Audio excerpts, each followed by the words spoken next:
What's going on is Anton from AntonDaniels.com. I appreciate y'all for continuing to rock with me. That's wrong.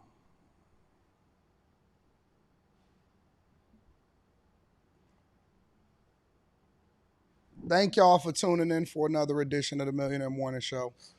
I'm your host, Anton Daniels. What up, what up, what up, what up, what up? It's Friday, July 31st, 2026. What's up, chat? What up, family?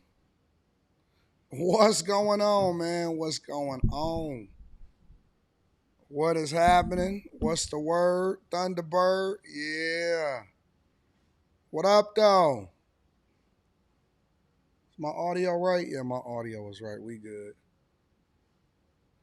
What's going on, friends? We in the building. It's Friday. It's Friday. Yes, it is Teach Hanley. But shout out to Teach Hanley. 40% off your first order, 20% off for life. Shout out to Teach.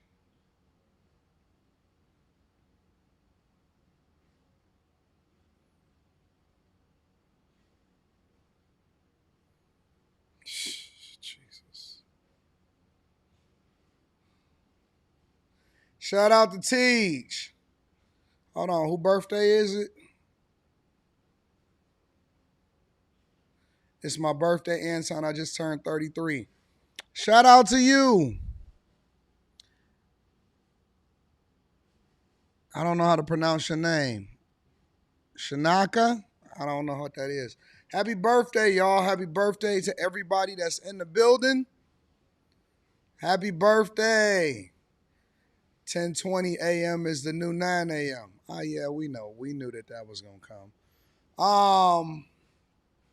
Listen, by the end of the week, them back-to-back-to-back night shows, I'm trying to solve for it. It start kicking my ass.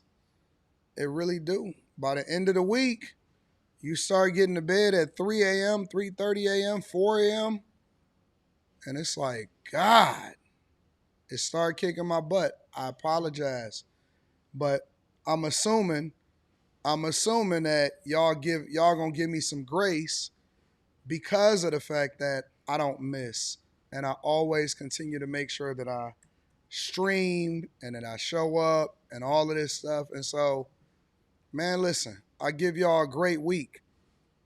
By the time Friday come from a Thursday night show,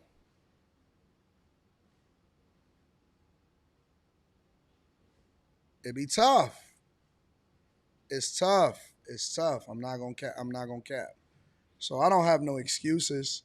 I'm just saying that in this new era of me making sure that I get adequate sleep, or at least as much sleep as I possibly can, trying to rest my voice, trying not to do too much, and at the same time, making sure that I show up to add value into you guys. Give me a little bit of grace, big dog. I ain't asking for much, just a little bit of grace. You know what I'm saying? But we here though. We here. Somebody said just do 2-hour shows. Man, let me tell you something. The people will riot if I only did 2-hour shows.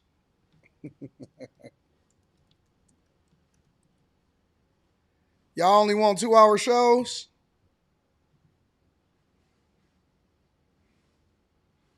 Y'all only want 2-hour shows? Is that what y'all want?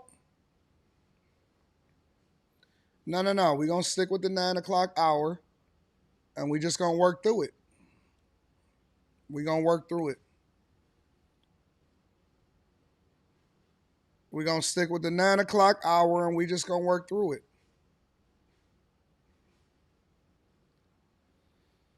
What are my thoughts on Fauci pleading the fifth 111 times?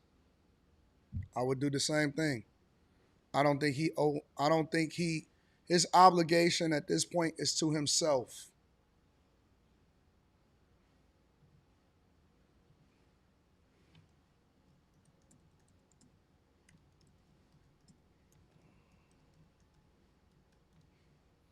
I think his obligation at this point is to himself. I see why. Remember when the chick that delivered my tea the other day?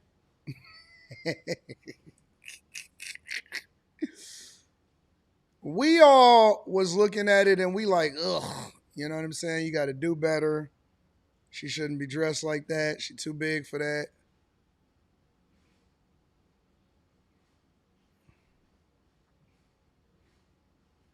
I see why. Old school downstairs, as I was coming in today, he said, "Oh man." I said, "What's up, old school?" He said, "Yeah." He said that DoorDash driver, they did something. She was doing something. Oh, said, "Give me something to look forward to." By looking back at it, I said, "What?" As at first I was confused. I didn't know what he was talking about. I'm like, "Man, what DoorDash driver?" And then I said, "Oh, I remember." He said, "No, that DoorDash driver gave me something to look forward to by looking back at it."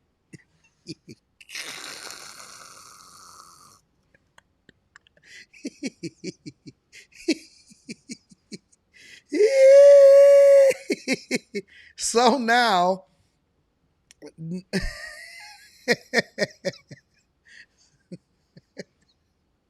so it makes sense.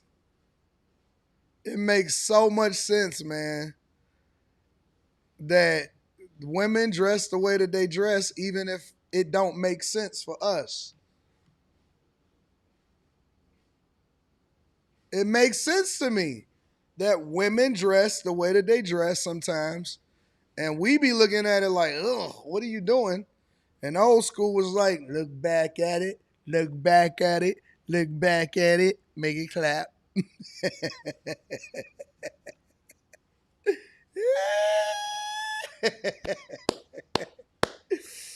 Oh man.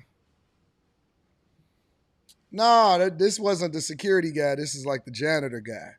This is a completely different guy. Janitor guy was saying that. That's too funny, man. Had me on the floor cracking up. What's going on, y'all?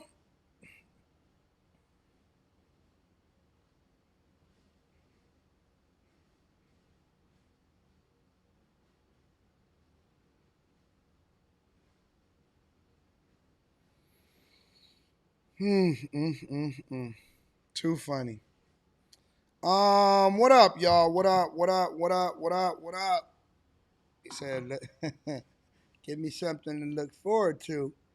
By looking back at it. T Mac says, "You hold on, wait, look at this." T Mac says, "You should have told him, nah, OG, we got to do better. You should be propelling us forward." Man, let me tell you something, bro.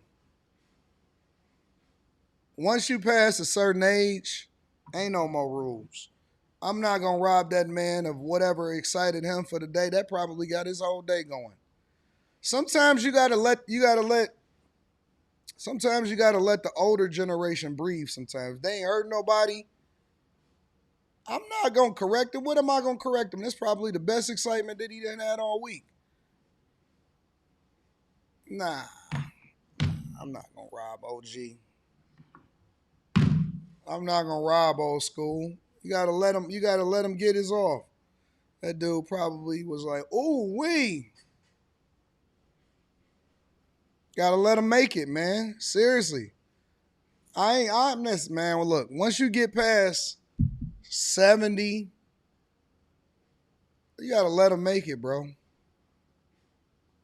You gotta let him make it. We don't even trip off of those type of people because we just be like, you know, we not surprised when they say incendiary things. We don't trip if they racist. We don't even care. We just be like, I see you, OG.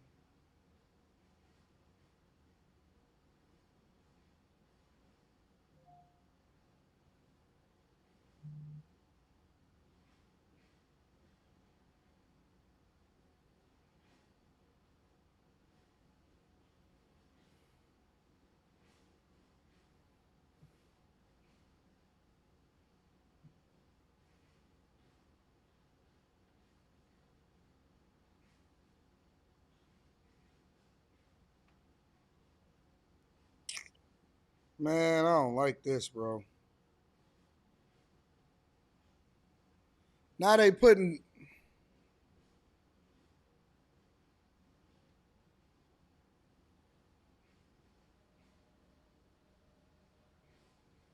Soon as I open up Instagram, because I'm about to pull up a DL Hughley um post. You see what I see? I don't think I can. Now, hold on. Let me have a conversation about this, right? So we talked about this the other day.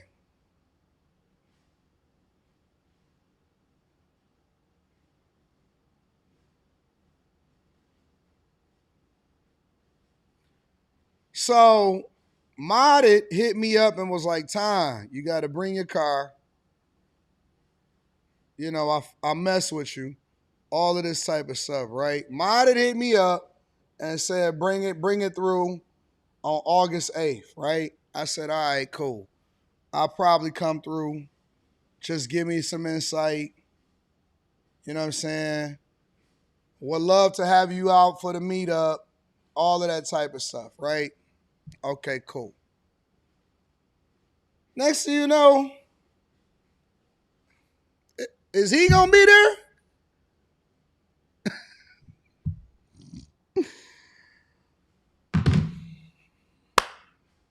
Cause he on the cover.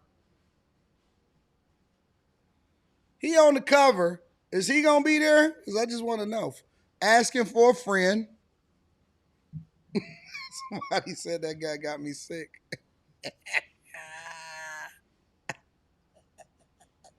Is he gonna be there?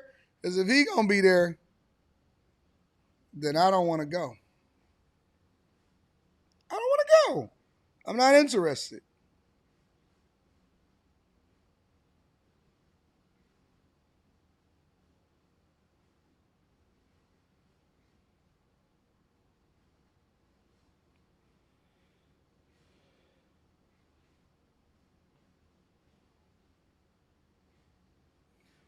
Yeah, Kay. That's what you say to people. They be like, yeah, man, come through or whatever. Well, who gonna be there? Who all coming? Nah,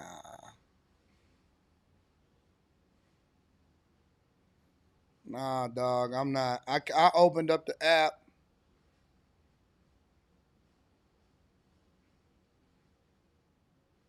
to try and see what was to find DL Hughley situation. And see, I I don't like it. I really don't like it, bro. It's bothering me.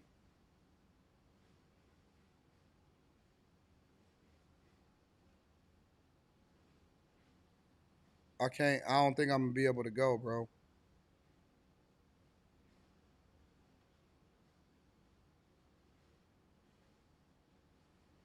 Um, what am I looking for? Oh, DL Hughley. That's what I was going to get.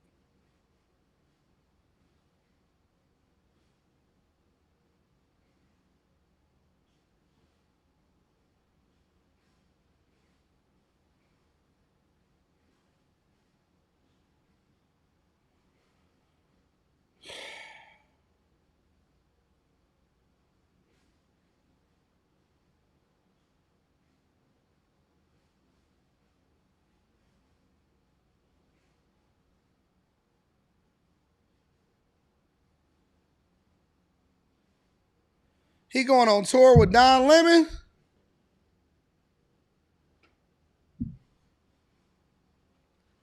Yo, what we doing, Lee? What we doing, bro?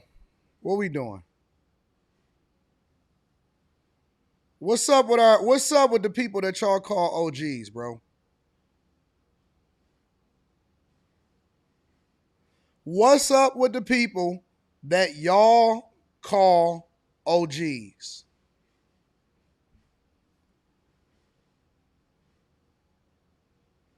Real talk.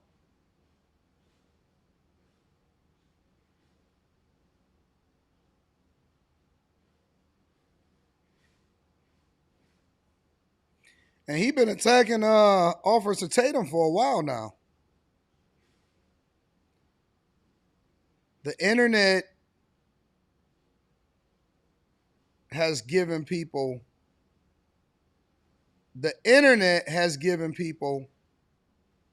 old people, a way to really, really do their thing, man. This is sad. This is so sad. I can't believe the OGs is going out the way that they going out.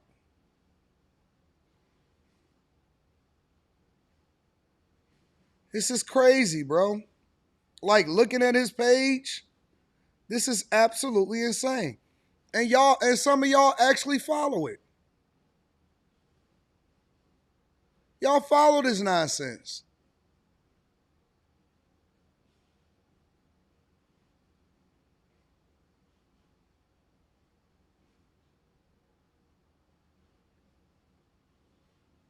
And all he posts is racism.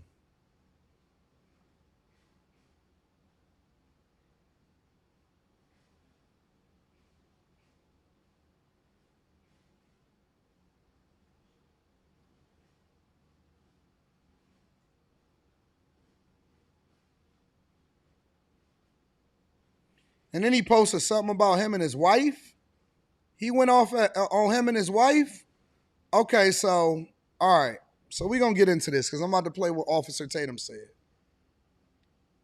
So basically, y'all allowing for these old dudes, older, y'all are allowing for these older guys to basically say some of the most disrespectful stuff and to cross all boundaries.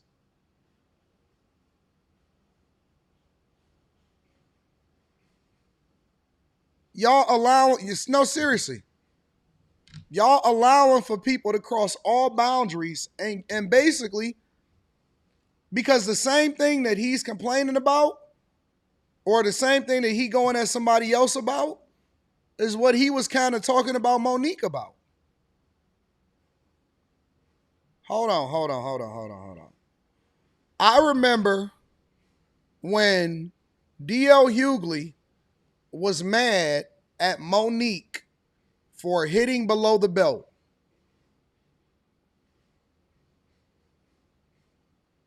I remember when D.L. Hughley was mad at Monique for hitting below the belt. He went off and he was talking about, if you can't hear me, then that's you. You need to leave and come back out. Leave and come back in and refresh. I remember when D.L. Hughley was upset at Monique for talking about his family, for going at his family. Now, he's willing to go at somebody else's family and not go at the person.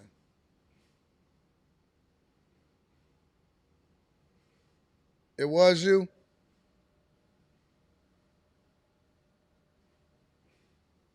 He's mad at he.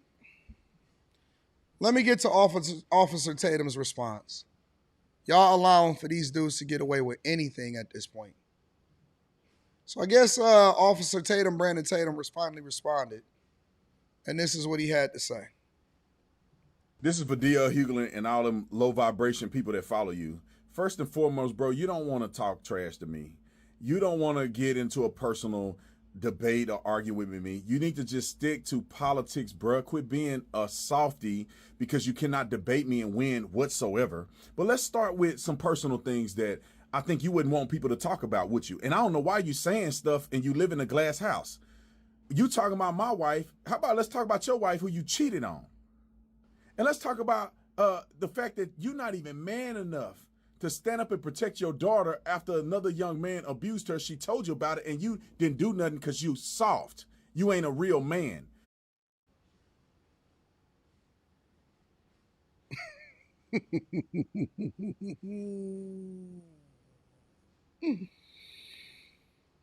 And then you go and have a baby out of wedlock and you can't even be there for your son.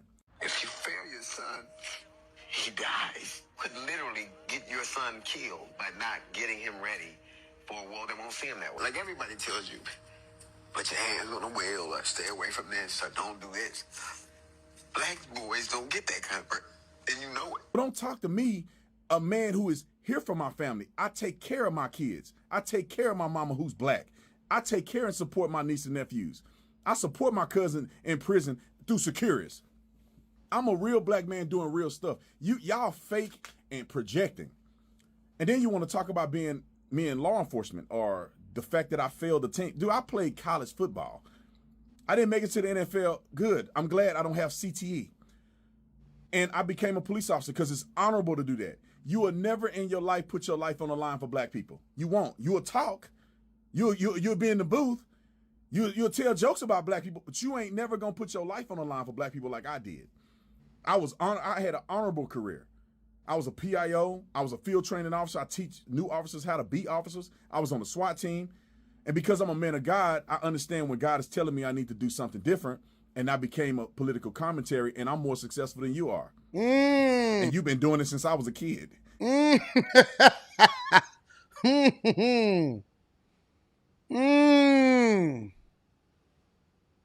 now look at you. You need to hang it up, passing out on stage as a failed comedian.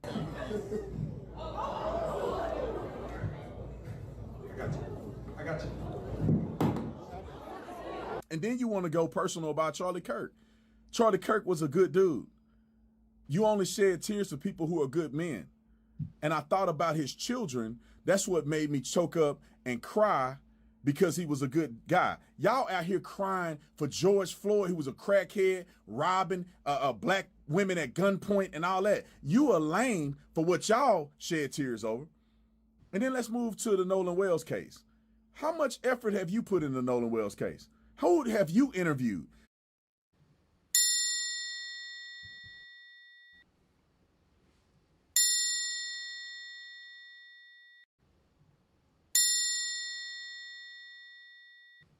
Have you tried to get to the bottom of what happened? Did you travel to Horn Island? Did you travel to Mississippi? Not one time, bro. You were in a booth somewhere crying about white people all day. You need to check yourself before you wreck yourself. Don't talk to a boss and get on there and try to let your low information or low energy people that support you hype you up, bro. You are washed up. You will never debate me because you're unprepared. You're all emotions, and that stuff does not work anymore. People are sick of y'all fake woke black people running around trying to say I hate black people because I'm willing to hold black people accountable in ways that you are not.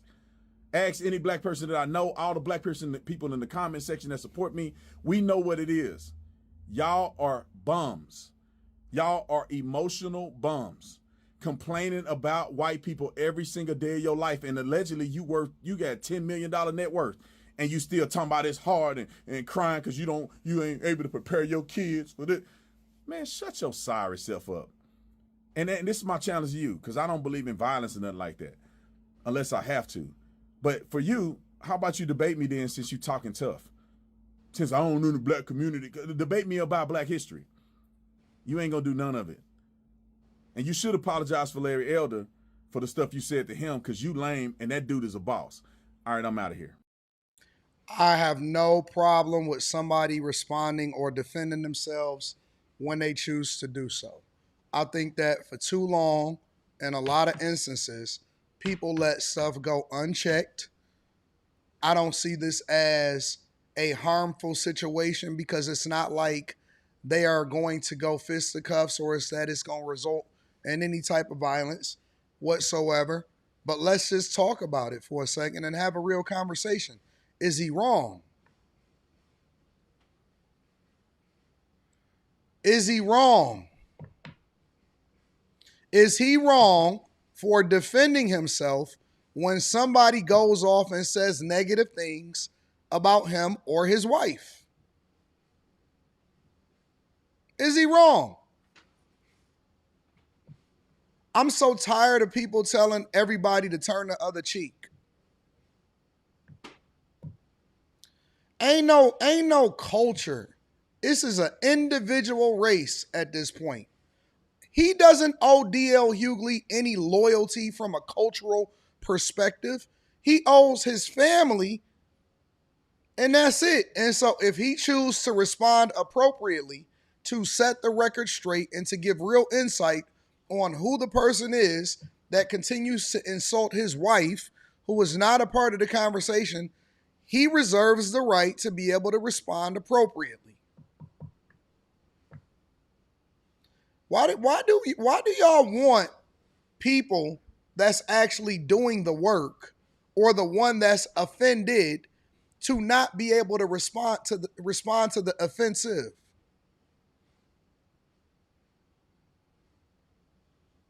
What? Why?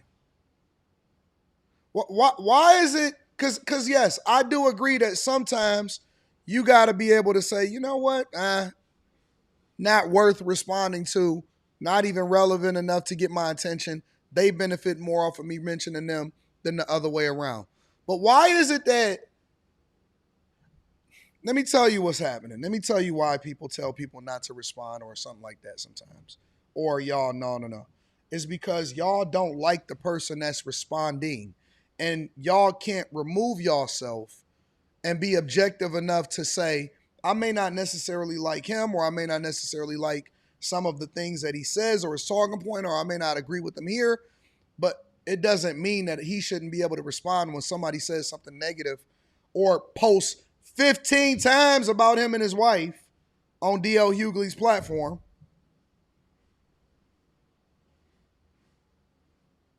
Separate it, Ra. Separate it. You don't know how to separate. Okay, so I may not necessarily agree with him over here, but that don't mean that you can say something negative about my wife. We pick and choose based off of who we like.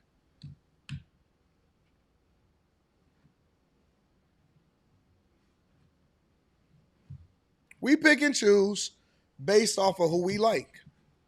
And so if it's somebody that you like, then it's cool if they respond. You know, I see some of y'all saying some of this stuff, and oh man, he should just, bro. I see Candace Owens literally going after people who has never said or had any conversation with her on a regular basis. So many different people, and y'all champion it, and y'all jump up and down and say, yeah. And then somebody defends his wife and his family, and then y'all, oh man, this is weak. Y'all hypocritical. If y'all like the person, y'all all for, hey man, go after them, go after their family, go after everything that they represent, expose them with no proof, no evidence, just all conjecture sometimes because they popular and because y'all like them. But then if somebody defends themselves from somebody who they never had a conversation with in the first place, then all of a sudden, no, man, listen, we got to be better as a people. What do you mean?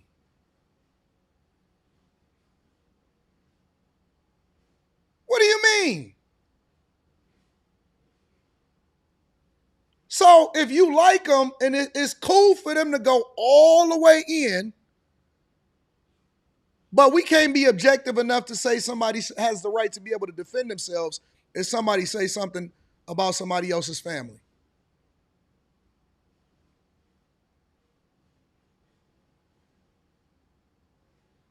Interesting. Very interesting. That's crazy to me.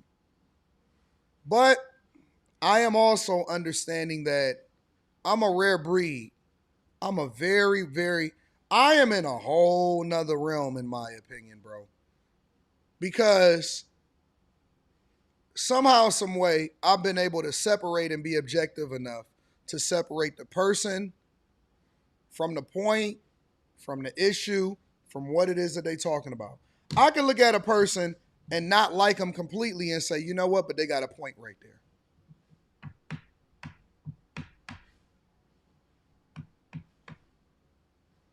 I understand it. I get it. If somebody don't necessarily care for somebody, then there's nothing that there's no point that they can make that we be objective enough to be able to say, you know what?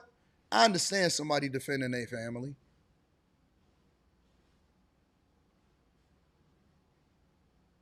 I understand somebody defending their family.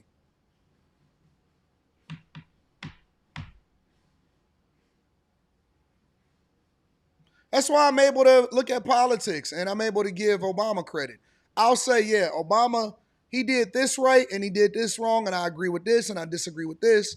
And people would be like, no, man, he the worst ever and all of this. Like, listen, let's talk about the points. You may not necessarily care for him as this, but let's talk about specifically these points. Most people are not emotionally regulated enough to put aside their bias to be able to make an assessment of a situation and not necessarily take the person. And it's the reason why a lot of times when I play a video on Room 9, people automatically go off on a person's looks. They go off on the girl's looks. She not cute enough to say nothing. It's like, listen, are we talking about the point that she made, or are we talking about her? Are we talking about, because I tell you what, some of y'all same people that's defending him or that's mad at him for responding for some of the stuff that was said about his family are the same people that tell me to go off when somebody say something about my family.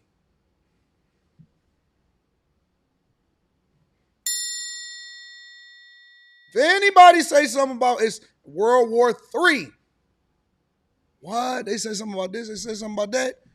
Hey, man, we need to go. And then I be telling y'all, hey, man, let's chill out. We're not going to do that. We got to be more emotionally intelligent. Y'all be ready to jump out the window. But it's because we don't keep the same energy objectively because it's based off of who we rock with. It's based off of who we rock with. I'm objective enough to where when D.L. Hughley, I thought that Monique hit below the belt when she was talking about D.L. Hughley's family. I said, oh, that's messed up. This ain't even got nothing to do with family. This is about who was the headliner on the show. And I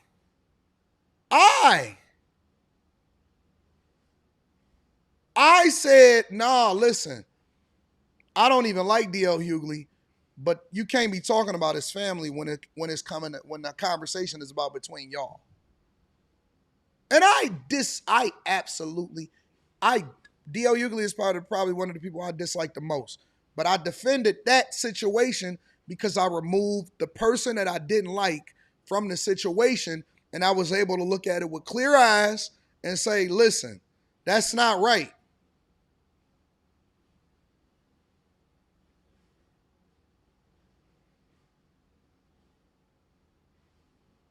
And I don't even always get it right. But I try to be as objective as possible. And I even admit when I got a bias. But I get it. I get it. We had different times. And I'm not going to be able to convince nobody. I can't tell nobody what to do. I can't. People going to feel and believe whatever they want to feel and believe. And that's going to be the end of it. Such is life.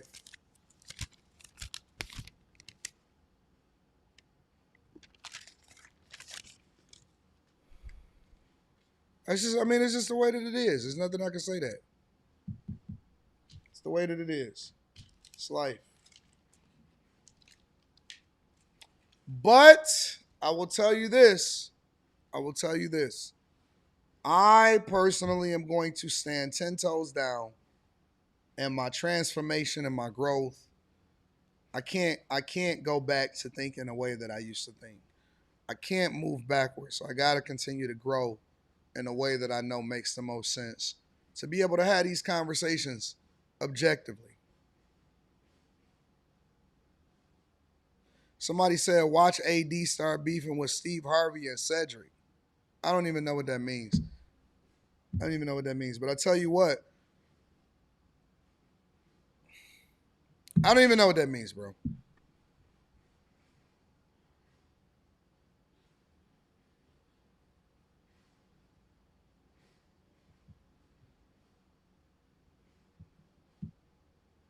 And that is true. Let me say this also. How come the people that have the most to say are never the ones that's in the field. You know why I respect Officer Tatum, Brandon Tatum? You know why I respect him? Because regardless of whether you agree with him or disagree with him, he actually went out there to see for himself. He didn't just sit on his platform.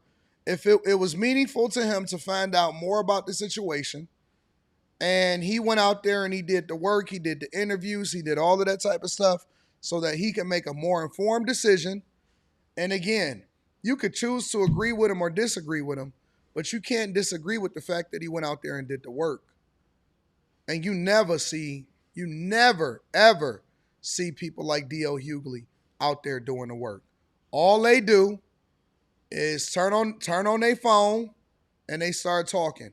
Very rarely do these people put in the work. Very rarely do these people put in the work. I have the utmost respect for the person that actually went out there to find out for themselves what they believe and they did the work. I have a lot of respect. A lot of respect. Somebody says you mentioned making changes of hope and changing and growing to be better. Like how, big dog? Elaborate. What do you mean by that? This is Friday, so we can kick it. We can kick it. We can slow motion. We can have a conversation. Growth is not constant. Some people are in arrested development state. Growth is not constant all the time for everybody. That's a lie. That's the biggest myth ever. Growth is intentional. You have to be willing to be uncomfortable and to go against the grain when it comes to what people think that you should do in order to grow. Growth hurts. Growth is difficult. Growth is problematic sometimes for other people that don't want you to go to the next level. Growth can lose you friends. Growth can mess up your relationships. Growth can then get you criticized because you don't want to respond, but at the same time, everybody wants you to respond. Or maybe you respond and everybody don't want you to respond. Growth is not constant. Sometimes people hit this, and sometimes people become reprobate. Sometimes people get into an arrested development state. Sometimes people continue to lose and they suffer. Growth is not constant. Change is constant. Growth is intentional. Listen to what I'm saying. Change is constant. The world will continue to evolve whether you evolve with it or not. People are going to continue to evolve whether you agree with it or not. Your body is going to continue to either, get older regardless of whether you agree with it or not. Change is constant. Growth is intentional. Don't ever, and that's straight from me. That ain't no quote that I got from somewhere else. I didn't hear it from somebody else. That's straight up from me right now to you right now. Change is constant. Growth is intentional. In order for you to grow, you're going to have to do some things that you don't want to do, or you're going to have to go some places that you don't want to go to. There's plenty of people that's still in the same place that they was last year, and they can't understand why you winning, or why you grow so much, or why your platform is blowing up, or why can't nobody stop you, or this or that. And it's because they can't see it because they not growing.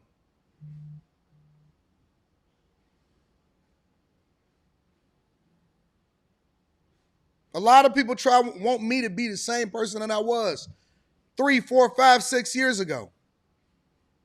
I'm not interested. I'm not interested. I'm going to be honest with you. I don't even have the same thing in my space, in my heart, in my chest that will propel me to even be able to lash out at you the same way that I did years ago when you don't have nothing for me to lash out for. I don't have that in me. I'll tell you one thing. I remember years ago, I'm going to tell you my own personal growth story. A lot of the things that propelled me to be successful in the infancy of some of the businesses on some of the opportunities that I capitalized off of was negatively motivated. What do you mean? I was doing it because somebody told me that I couldn't do it. I pushed through because somebody doubted me, because somebody told me that I would never be able to be successful, because somebody told me I wasn't better than somebody else. And so for me, it was negatively motivated. Oh, that's what you got to say? Really? I'm not in that space no more. I don't feel like I have anything to prove to anybody anymore. So now I'm positively motivated, meaning that my goal is to make an impact in a positive way, not to prove anybody wrong. I've exceeded every expectation that I've ever had for myself. So I don't have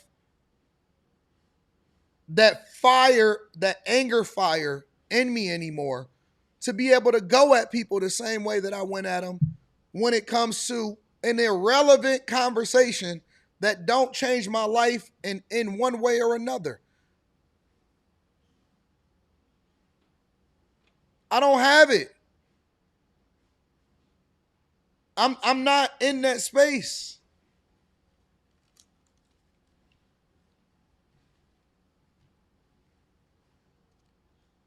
Let me make it more relatable for you. When you younger and you don't have nobody depending on you, you willing to risk it all. I crash out on all y'all niggas. I shoot this whole mother effing place up. I'm fisticuffs with everybody. When you older and it's people that depend on you, you think a little bit differently. I gotta make it home because I gotta make sure that my daughter is safe. I got a daughter to put through college.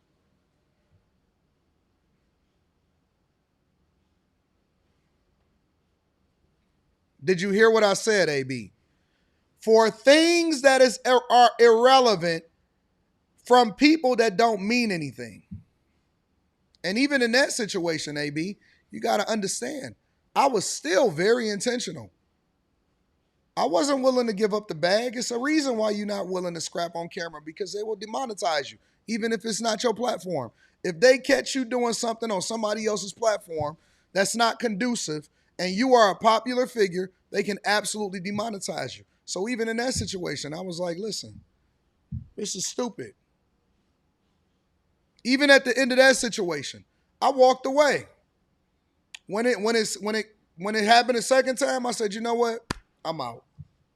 Good night. God bless you. I stood my ground, but I wasn't looking for anything. I didn't get up and get in somebody else's face. Somebody got up and got in my face.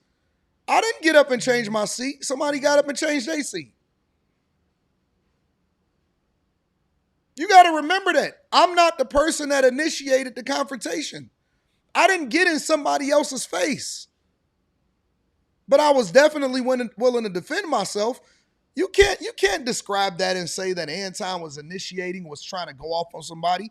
I wasn't a crash out dummy. I was the only person that was situationally aware in the room. What are you talking about? Oh, listen, we ain't got to do all of this. We ain't got to mess up the money. If we want to just go out back and figure it out for a second and come back, then that's cool.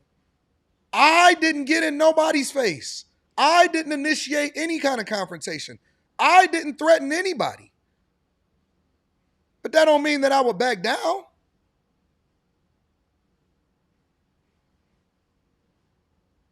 I don't know why people don't look at the context of how it played out. Just because I was willing to defend myself don't mean that I was initiating confrontation. And at the end of the day, I walked away. I walked away. Somebody said I hear excuses. No, you hear richer. And since then, I've made millions more for my family because I'm not stupid like the majority of us within the culture and the community. It's just the facts.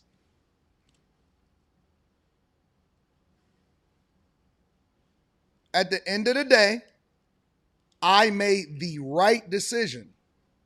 And it's going to get even righter. in the future, and I'll tell you all about that a little later. Millions.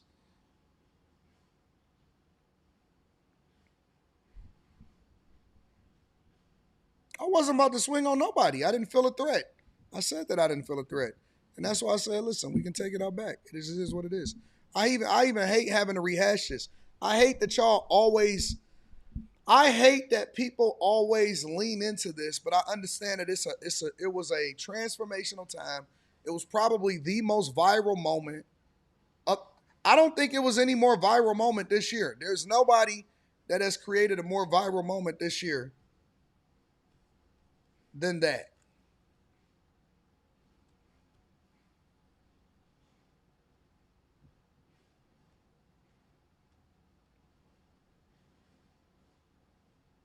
Nobody.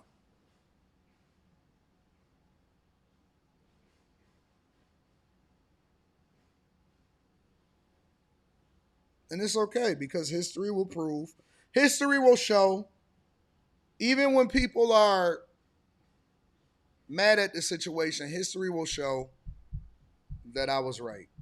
Long term, it always works out in my favor.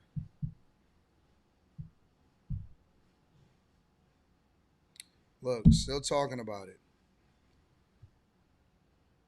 Nah, in all honesty, you started with the I was on time. Because I was on time. What are you talking about? It's not an insult to say I was on time. It's disrespectful to not be on time for your guests.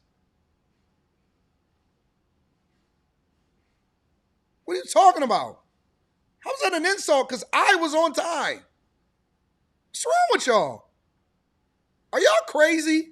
Honestly, are y'all crazy? Are the people that are watching this right now crazy? Because I was on time and I flew 4.5 hours all the way to somebody else's platform who couldn't get there on time. I'm wrong. How is that off?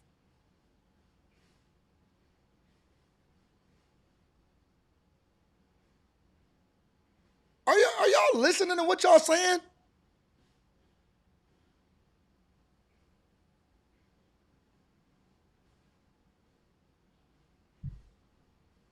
And if you fly damn near 5 hours to somebody else's platform and they ain't on time, are y'all crazy?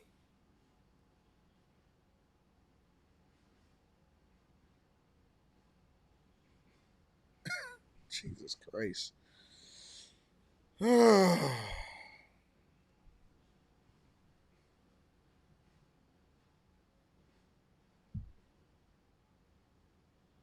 God bless. God bless. This is insane.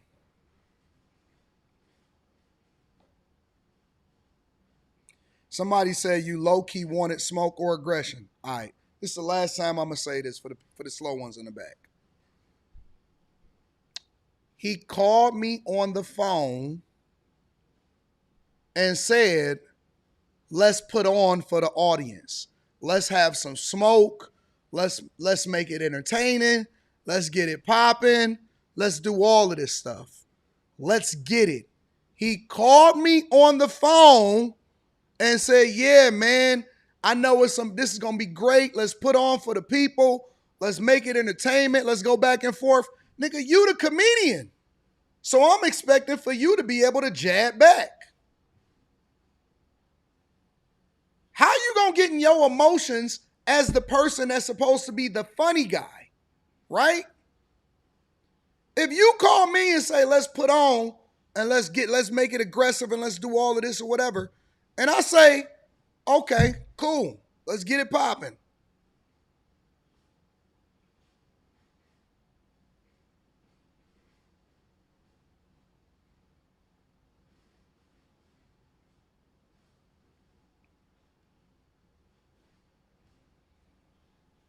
Because I don't talk about personal conversations on the internet.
Anyways, make sure you guys hit a like for the algorithm, subscribe to the channel, and turn on your notifications. What really happened was they underestimated me and they thought I was soft. And so it didn't go that way. And so instead of just leaning into the jokes,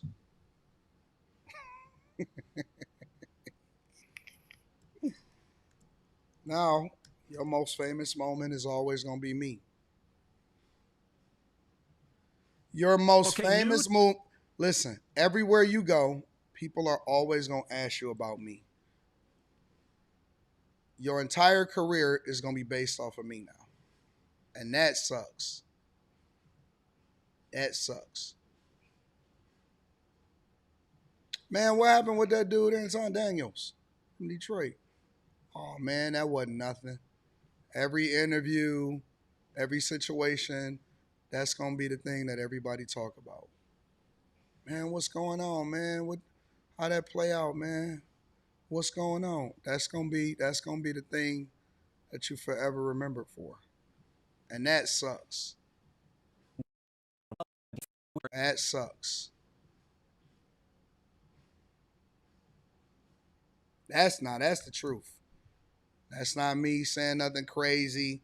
That's just the facts. Hey man, what's so? And then they're gonna ask about all of the rest of the stuff. But the main thing is always going to be Anton from AntonDaniels.com.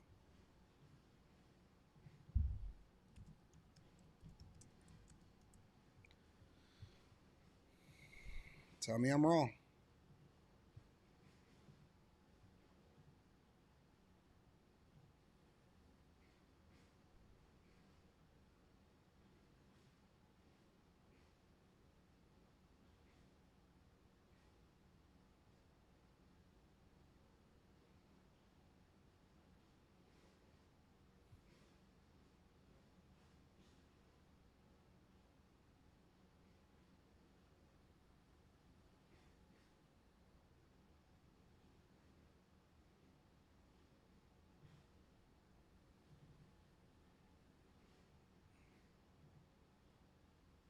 Okay, new today, the CEO of Cracker Barrel is stepping down 1 year after the company's controversial rebrand triggered a big customer backlash. It was last summer when Cracker Barrel reversed course after eliminating its old-timer style logo and then rolling out a new minimalist design. Long-time Cracker Barrel customers were outraged. Sales dropped immediately. Even President Trump weighed in, urging the company to go back to the old logo. Take a listen to how outgoing CEO Julie Masino put it on the Glenn Beck podcast back in November. Were you surprised you weren't fired?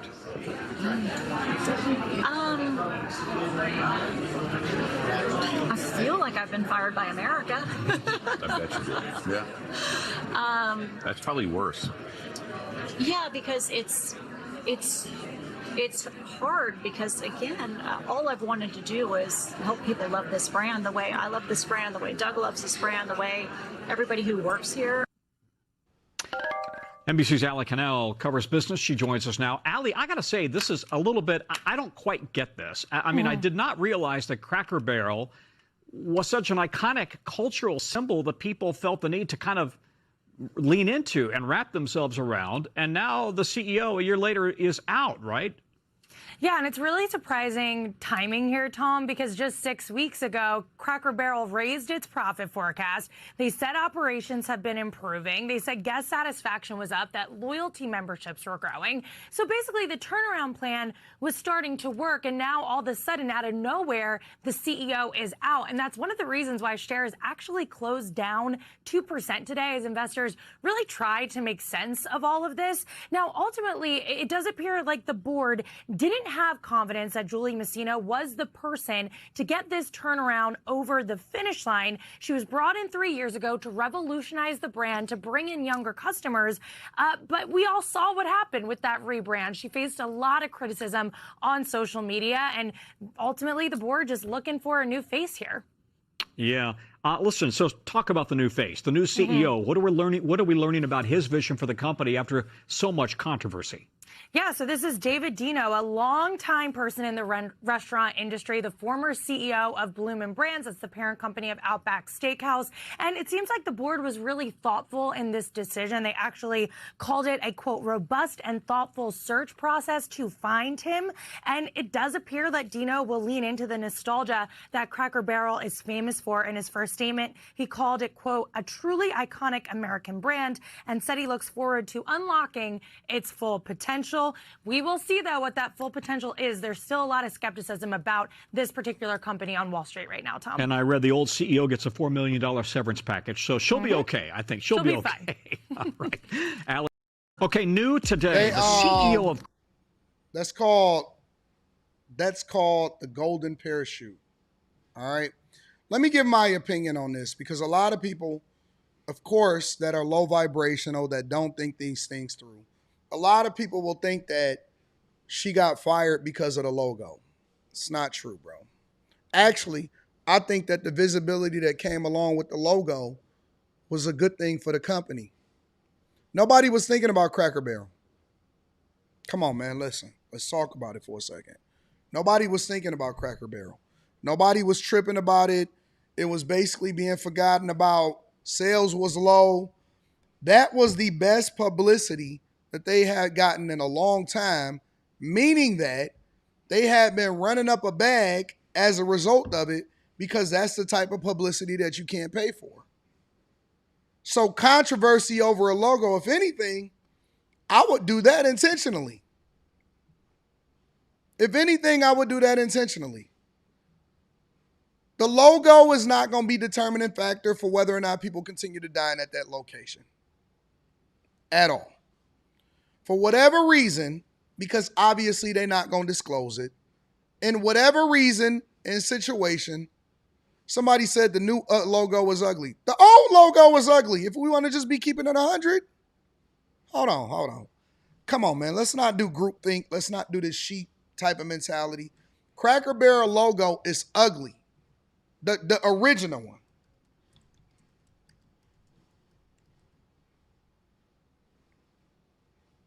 Let's be very clear. This ain't sweet. That ain't no sweet logo. That's not cool. That ain't sweet. Ain't nothing. This look like a third grader made this up.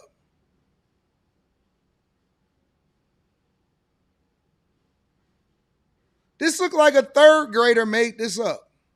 It's hard to be able to put on a sign. It's hard to be able to put on a billboard. It's hard to be able to put anywhere. Don't nobody care about this. Y'all don't even like white people like that. Y'all don't even like white people like that. All of a sudden, y'all outraged over a logo. Stop it. Stop. You ain't that outraged over a logo. This logo is ugly. It's ugly. It's impossible to be able to put it anywhere. It's impossible to be able to do anything with it. It's an ugly logo in every way, shape, and form, bro. Stop. We always trying to make it seem like, oh, man, no, bro. Listen, man, they should stop touching stuff. No, things need to be broken and things need to be touched. Things need to be broken and things need to be touched. It's an ugly logo. Let's stop trying to make it seem like this is cool. This is not cool. This ain't sweet.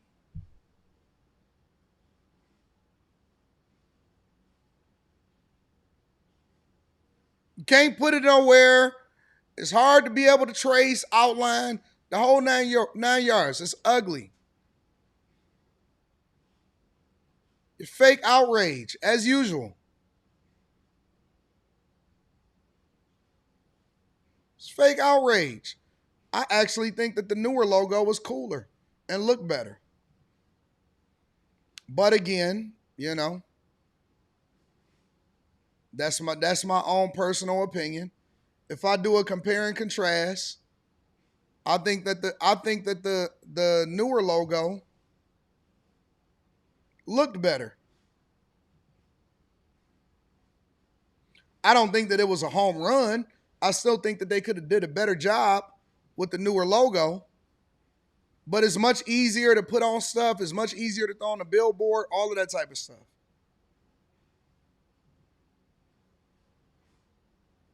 Yes, I think that the new logo looks better.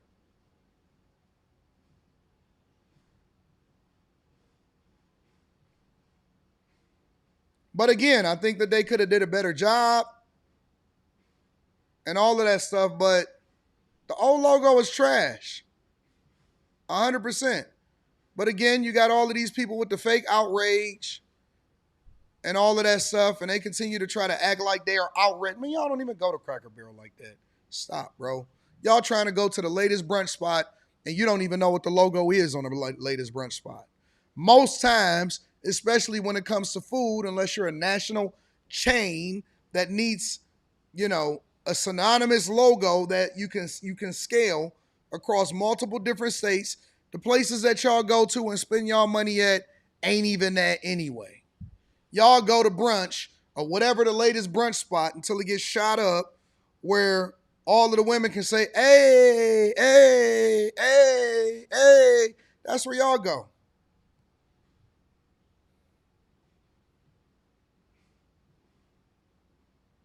That's where y'all go. Y'all don't even care about the logo. You care about whether it's going to be turned up. All the way. You go to the place where at 2 o'clock in the afternoon, 12 p.m., they playing music as loud as you can possibly play it and you can't hear yourself speak. Hey, what's going on? And they playing shebang.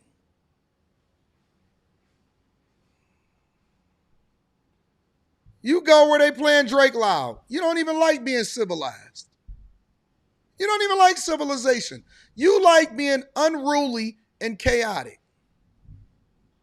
Unruly and chaotic. If it ain't crazy, you ain't trying to pull up. You don't think it's turned up.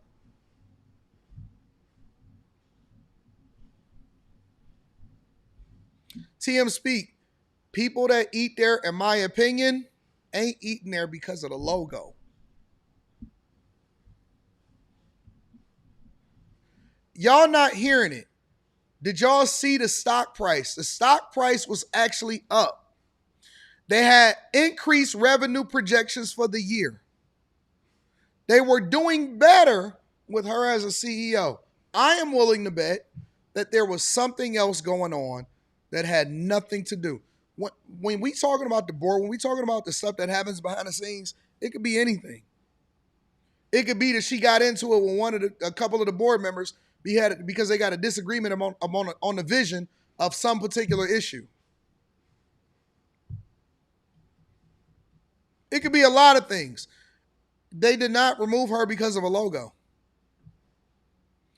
A CEO's goal is to increase the value of the company to return shareholder value. Even if your stock price dipped down, they don't even look at that as a bad thing. They look at that as a buying opportunity because the stock obviously rebounded.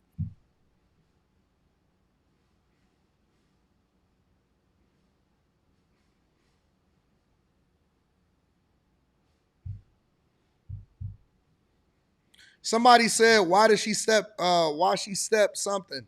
Well, they didn't say. They didn't say. But guess what she did get? She got whatever it was that she promised, and she got another $4 million in severance.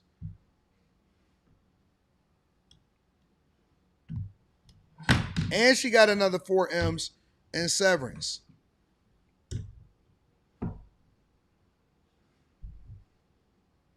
Somebody said, y'all don't understand white Southern tradition.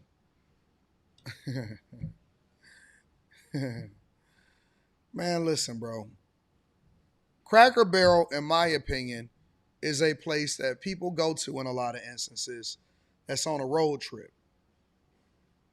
It's always on some southern rural I-75 interstate highway off the thing.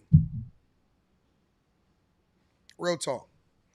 And the restaurant industry is a very difficult industry to run up a bag in.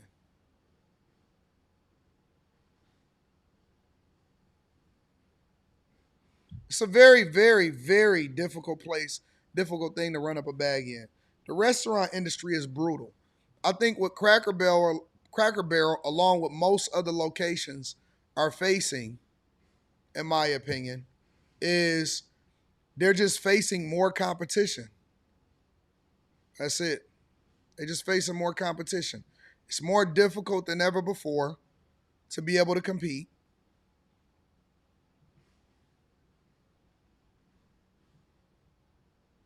And it's just harder to turn a profit. You got more competition every single day. There's new, something new happening, something new going on. And it's a difficult situation to go through. DC rapper speaks out after deadly double shooting. Family of the DC rapper. The DC rapper got killed.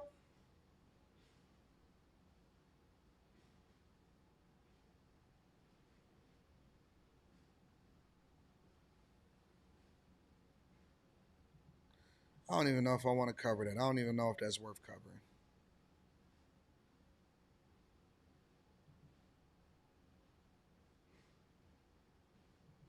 Is that even worth covering?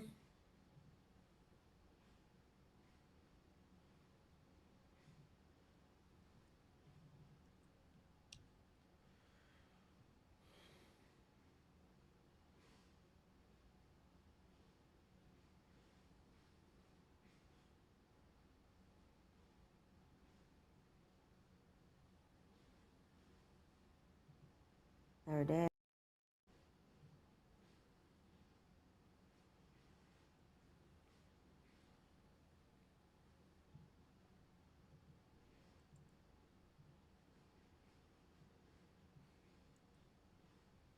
I'm going to read some of y'all super chats in a second. Give me a second.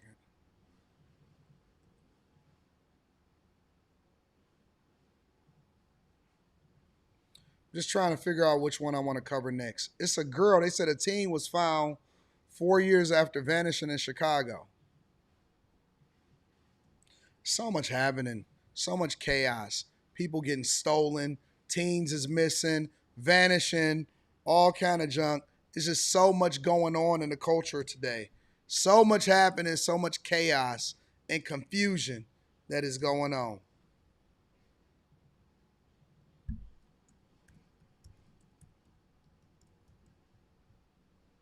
Let me read some of the super chats and the cash apps and let's get it popping, y'all.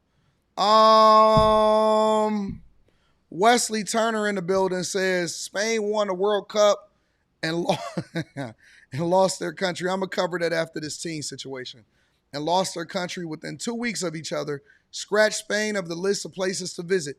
I wanted to go to Spain. I wanted to visit Spain. Oh, well. Oh, well. So much for Spain. We going to get there. We going to talk about it later. Christian Black. What up, Chris? What up, Chris? Chris Parks, my dog with the 20 ball, says, how do banking disputes work? Just got one from a client on work and I already delivered. On work, just got one from a client on work I already delivered. Seems like there's more penalties and setbacks and annoyances for the business owner than anyone else. Is this just part of the game? Banking disputes? What's the dispute about, though? Specifically, what was the dispute?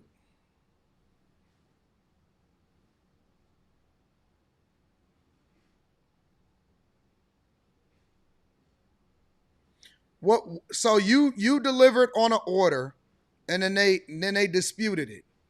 That means that you got a person that's finessing you, bro.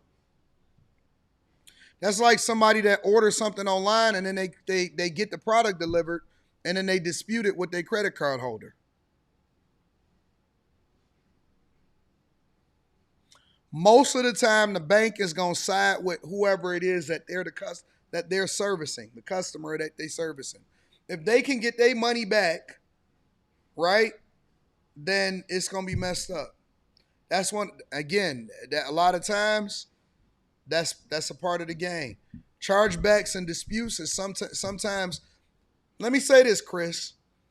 When you get into business, right, That's one of the things that we call shrinkage. And what I mean by shrinkage is, let's say, for example, a retail organization, yeah, they scamming you. Let's say, for example, a retail organization is opening up a new location somewhere, right? Do y'all know why grocery prices are higher in most instances in your neighborhood and in your local store?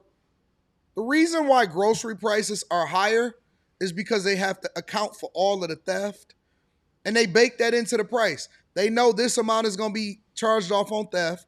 They know that they got to spend extra money on security and loss prevention, right? Which they have to bake that into the cost of the goods that they selling you to be able to justify paying them a price. They got to bake all of these additional costs that's why stealing is bad. That's why stealing is such a horrible situation, because what it forces people to do is to pay for the problems that everybody else calls on an organization, right? When they got to invest extra money into security, when they got to invest extra money into cameras and camera monitoring and loss prevention, and then they know that stuff is still going to get stolen and broken and all of that stuff, those are the things that continue to increase the price of the cost of the goods and services. If we were able to operate in a society where everybody was straight up and nobody was stealing, the cost of goods and services would go down significantly, because you wouldn't need cameras, you wouldn't need security, you wouldn't need this, you wouldn't need that, you wouldn't have to raise the prices because you know so much of it is going to go out the door from the people that's packing it overnight and all of this stuff. And so what happens is, that's the cost of doing business. So what am I telling you in this situation? I'm saying that when you bake into the cost of you doing whatever it is, whether it's a service that you're delivering or a product that you're delivering, you have to bake into it the fact that you're going to get finessed.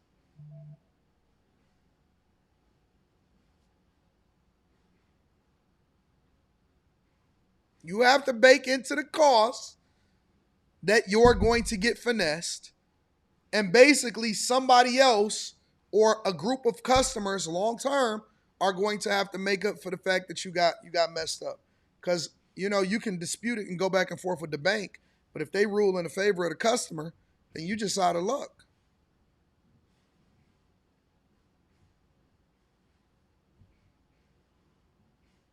Yep, you out of luck.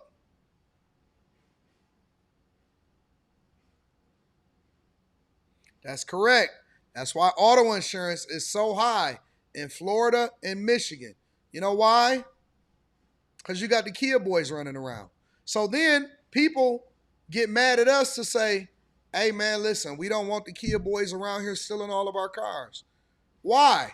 Because you can't even buy cars because the cost of insurance is so high in the city, because they know that it's a higher possibility of the car getting stolen. So the insurance companies bake that into the price that they quote you based off of the zip code that you live in.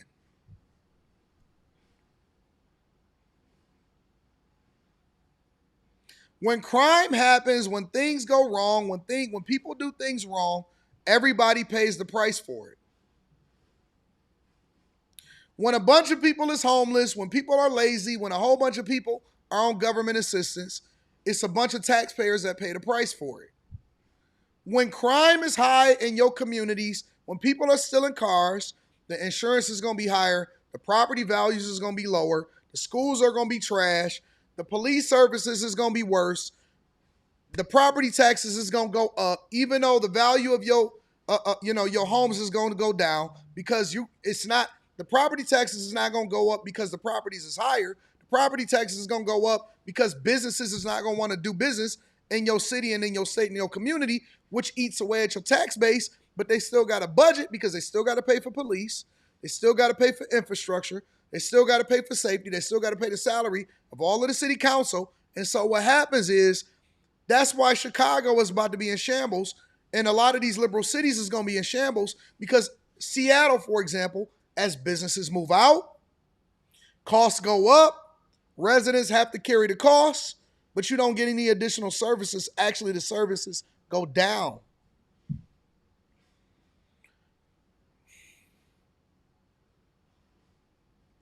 Nobody wins when we allow for POSs to get away with the things that they get away with. Nobody wins. That's why socialism is bad. Because you can't continue to take away from the people that are productive and expect for them to stay. Because eventually they're going to leave, and they're going to leave all the unproductive people in the space that ultimately ruins it for the people that stay.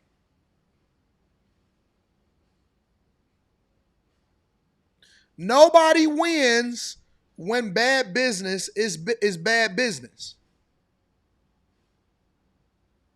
Costs go up, services go down, money leaves, and then y'all left holding the bag. When you're right, Harold, when you are soft on crime, you basically give people permission. That's why California was so jacked up when they said anything that you steal under $1,000, we're not going to really prosecute that. Don't chase them out of the store, all of that other stuff, right? And guess what you're seeing? Quality of services went down. More stores decided to close. Homelessness ramped up.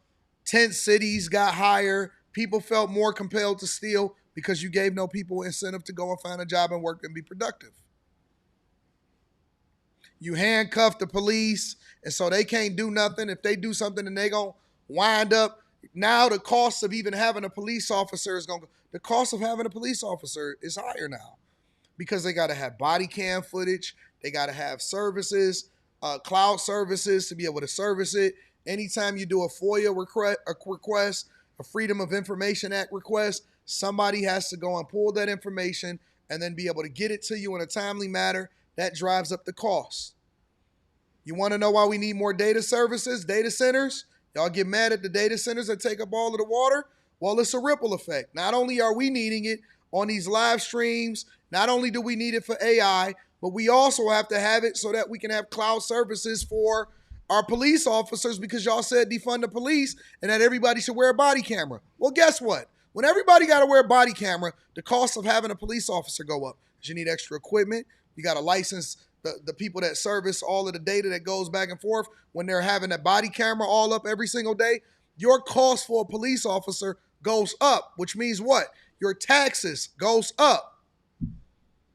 So the environments and the communities where you don't need a camera on a police officer, and as a matter of fact, they have less police officers because they have less crime, actually reduces the amount in taxes that you have to pay as a consumer. That's why when you go outside and you move further out sometimes, your property taxes go down.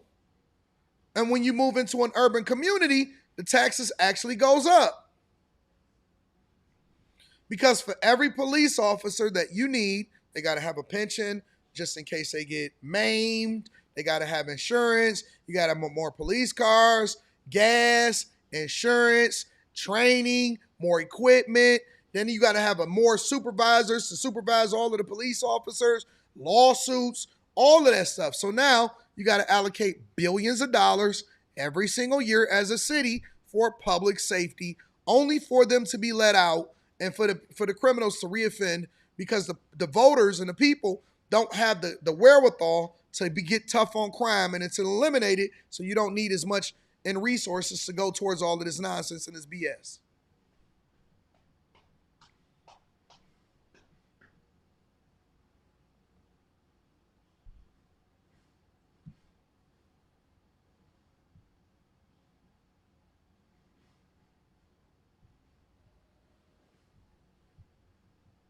See, nobody wants to get to the root core of the problem to solve the problem. We think that we can just continue to throw more money at it, but then you don't want to pay more in property taxes.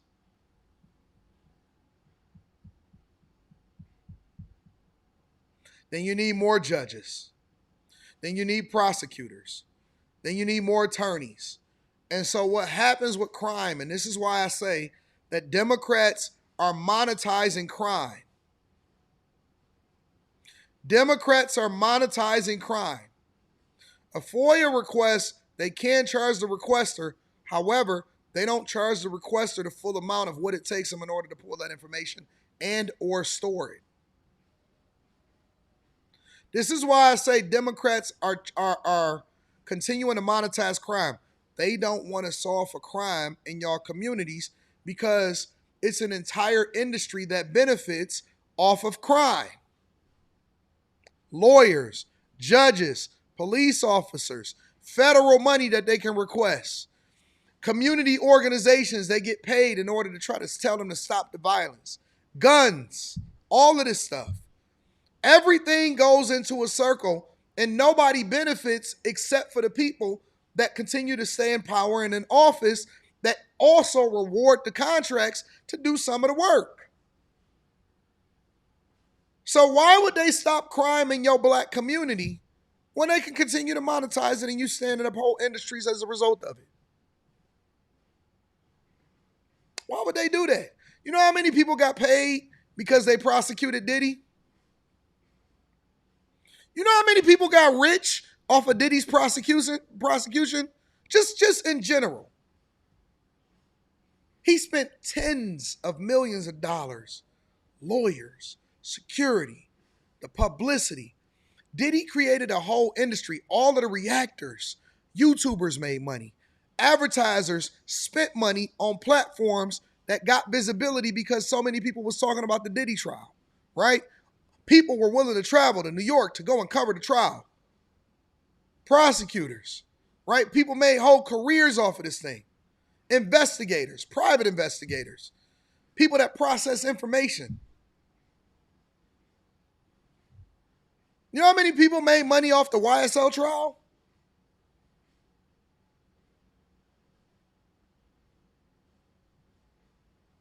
Do you know why it takes so long for things to move through our courts? Because that's a money play, bro. In other countries, judge, jury, executioner, you get your sentence or you get executed right on the spot for whatever happened. You stole, you got evidence, say so. Let me see the cameras. Okay, cool. Listen, this is what your punishment gonna be. End the conversation. Let me look at the cameras. Okay, cool. Over here, and it's gonna take 2 years for it to move through court. We got to gather all the evidence. We got to set a trial date. Matter of fact, let's do pre-trial. Let's do a discovery. We got to hand the evidence over to the prosecutors, to the defense. We got to go back and forth. Motion to strike. I don't think they're going to get a fair trial. You know what? Let's set this aside. Let's push this out 2 or 3 more months. And we're going to try to figure out what we're going to do and how to process more information. Let's pull some more data from the phone companies because we need to triangulate your position and figure out how many text messages you sent and what towers they were pinging off of and all of that.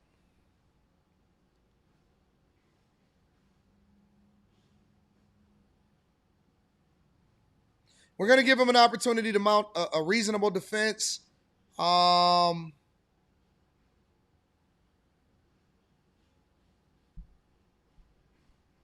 hours. Yep. Billable hours. Take you 2 years just to get through it, only to have a mistrial. How long they been prosecuting this Luigi guy?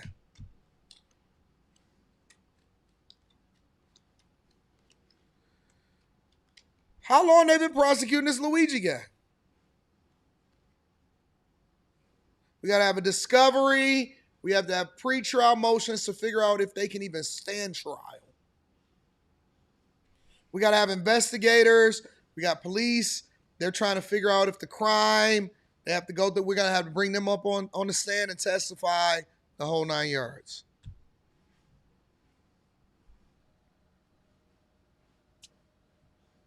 It's an industry. It's an entire industry. Then you got to go through the appeals process, and you get 3 appeals. Bro, a death row inmate get on average, 19, 20 years to sit on death row before we get the opportunity to be able to ever give them the ooh-wop shebang? And the entire time, not only are they mounting a defense, but we got to feed them, we got to clothe them, we got to protect them, we got to make sure that they get 3 meals a day, 3 hots in a cot. We got to give them exercise. We got to have guards to walk around and make sure that this one person, 7 guards rotating through shifts, have to watch one person on death row to make sure that he doesn't escape.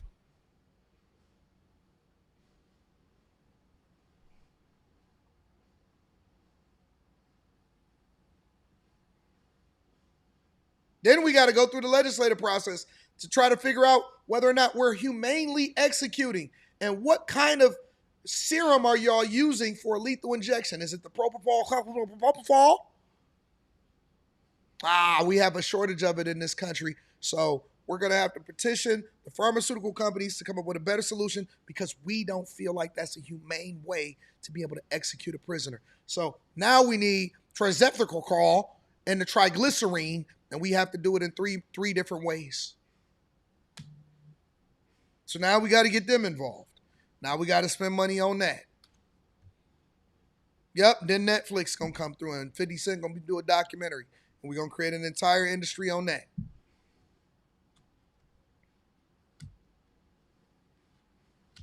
I'm telling you, it's a racket, man. It's truly a racket. Potassium chloride triglycerates. It's not humane. So we create whole industries and stand them up based off of what? You paying more in taxes to, quote unquote, keep your community safe. And you're going to have the protesters, oh no, oh no. And then one of the protesters is going to say, I stood against crime, and they're going to wind up running for office. That's the way it worked. That's the way it worked. Everything creates another industry that other people can benefit off of. Everything. What did Lauryn Hill say? Everything is everything.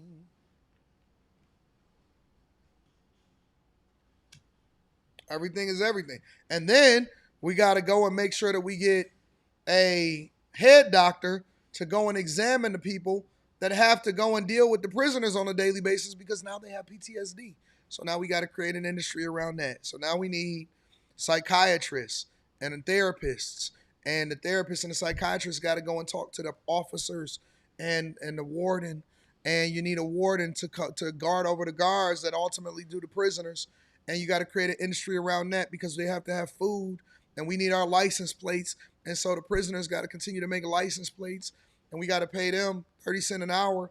And we got to figure out these new industries because, oh my God, I can't believe it. And then you got to do this and you got to do that. And so we basically create we create industries and sub-industries and sub-industries and sub-industries and sub-industries to continue to create this environment. Yeah, we got to have a psychiatrist because the guy that did the lethal injection, he needs to talk to somebody. And then we also have to have it to where people that file lawsuits because they felt like they was wrongly or unjustified stopped and pulled over. And so they got to get a settlement from the insurance company, which then raised the cost of y'all having police officers inside of y'all jurisdiction.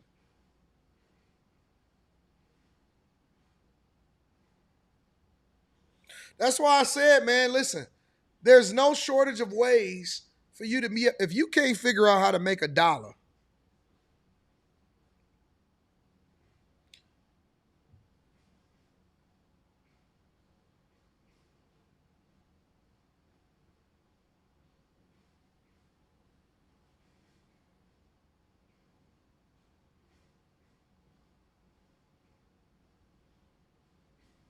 if you can't figure out a way to make $1,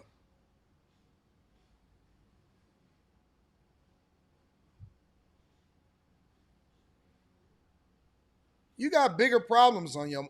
If you can't figure out a way in all of these different industries, the thousands and millions of industries and the ways in which people get money, if you can't figure out a way to get $1,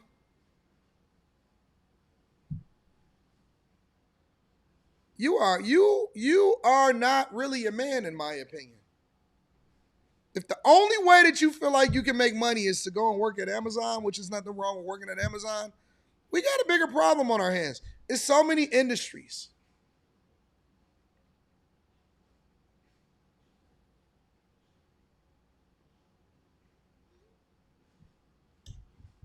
It's so many ways to make money.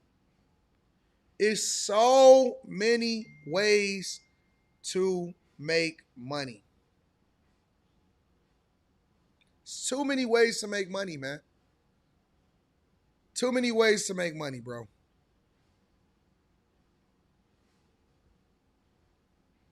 Too many ways to make money. Real talk. Let me read the rest of these super chats. Oh, let me do the cash apps too. Give me a second.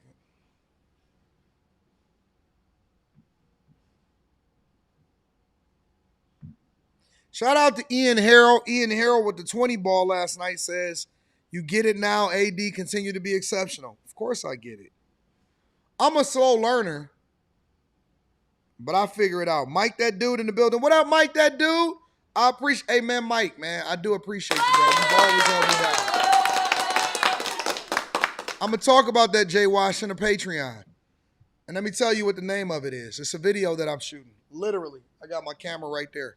I got to finish it today because I know it's going to rain tomorrow. The video is called From High School to Worker Pipeline So That They Can Keep You Broke. And it's basically detailing how becoming a worker or continuing to be a worker for most people is a pipeline to keep you broke. And I'm going to break it. I broke it all the way down.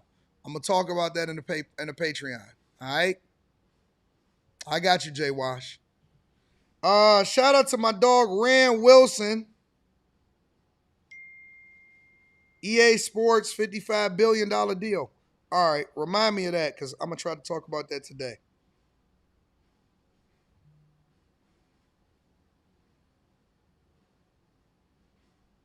Remind me of that, Rand.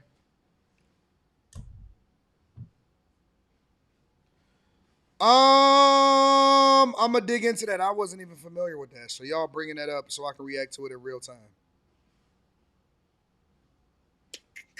Let me read some more of these super chats.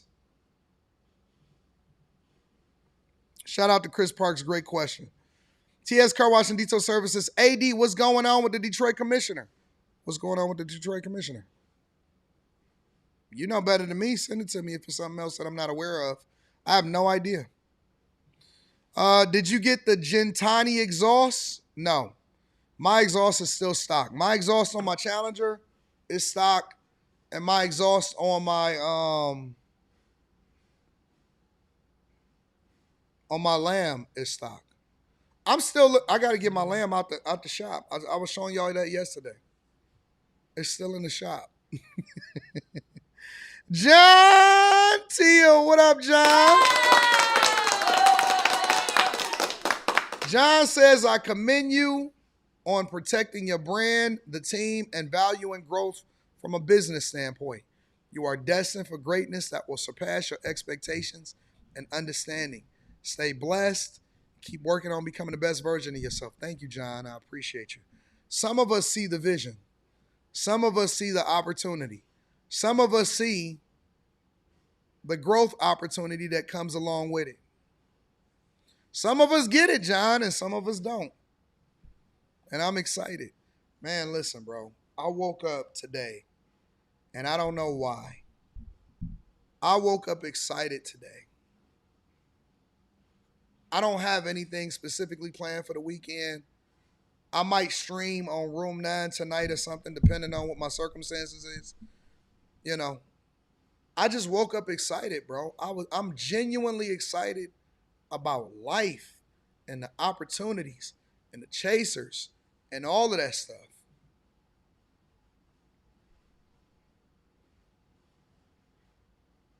I'm genuinely excited about life, bro.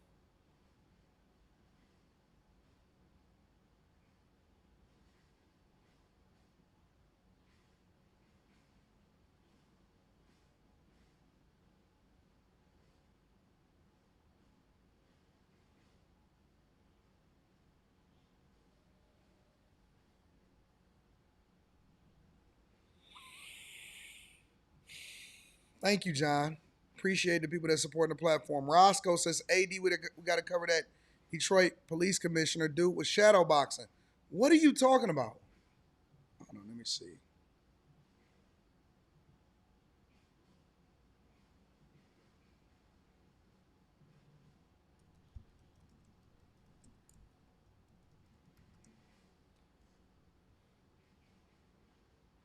Caught on a brawl video.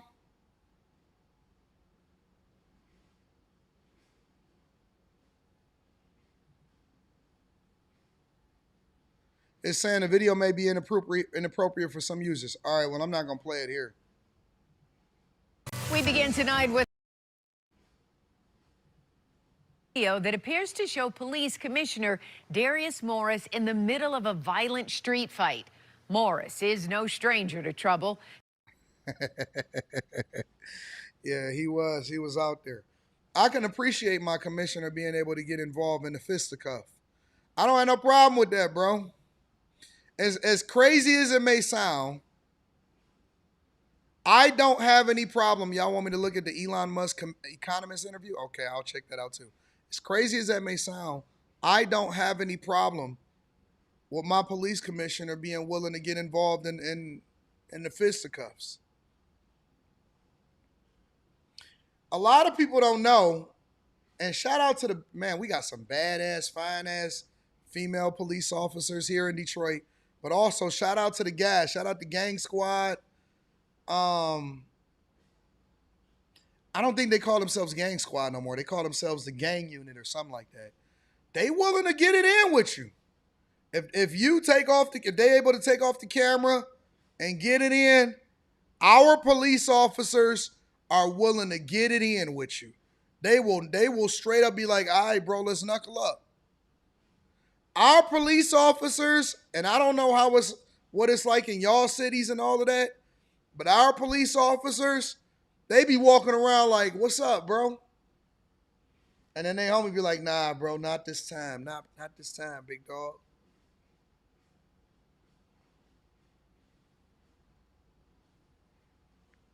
I don't have no problem with our police officers willing to throw hands. They ain't scary. They ain't none of that. Why are the police officers so sexy in Detroit? I don't know nothing about that. I can't speak on that. But I know they willing to throw hands. Our police officers in Detroit, nah, not ours in Detroit. They different. I don't know if we got Pete Hegseth picking our police officers or what, but our police officers they got that time. AD, please react to Joe Budden Forbes interview, timestamps 3218. Just want to know if what he said is true. All right, I'll leave that up. All right, I guess this is y'all show today. Talk about my wife, you might see me, bro. I just think that, I don't know, man. Reaction APR says JC wasn't above flipping tables at Temple. Shout out to Ree. Phil for Real Music says, liberals make it personal when they lose debates. That's true. A lot of people make it personal when they lose debates. Chris Cunningham says, preach. When you have growth, you see the real ugly side of people when you grow through adversity. I hate that people still see the 10 years ago me. But you can't do it for them. You got to continue to do it for you. Ray Shaw, my dog. Then we talked about something we disagreed on. Then she started telling me how I'll never be as big as Trey Songz. Boy, was she wrong. Hey, shout out to Drizzy Drake. That was just negative energy for me to feed off of. Let's run it up. Yeah. Shout out to my dog, Ray Sean.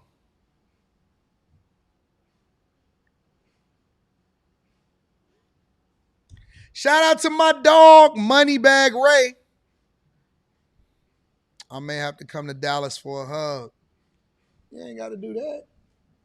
You can come to Detroit. Let me be quiet, get myself in trouble. You know the thing about Billy Ray Valentine? She never stopped dancing. We was chilling, we was kicking it. She never stopped moving.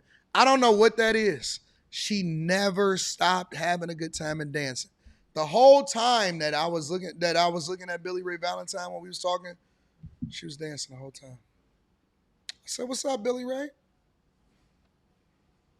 What's up, baby girl?"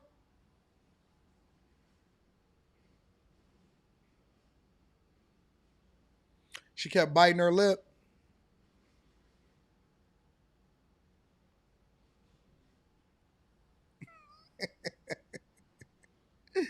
Yay! She was vibing, wasn't she? She was vibing, wasn't she? She a good time, man. She had fun. Carrington Love Jr. says, I saw that somebody did a review on you, bro. I don't know why dudes think girls don't like you. They have never show a bad chick. Listen. I don't know how to explain this to people on a regular basis. And y'all gotta stop doing this. I don't know if y'all doing this on purpose or what. I don't subscribe to, nor do I watch other people that say things about me or other people on my platform. I don't get into that. Y'all don't have to alert me. I promise you, on my life, on God, I am never going to look it up. It never hits my algorithm. I'm never going to watch it. And the thing that I'm focused on is continuing to run up a bag with me and my team. You do not have to give me insight in an email or anything about what other people are saying. I'm a 44-year-old, 22-year married, father of one with no illegitimate kids, that loves my bag chasers, spends my time traveling the globe, and I pull up to different cities to party in real life. I'm a bag chaser.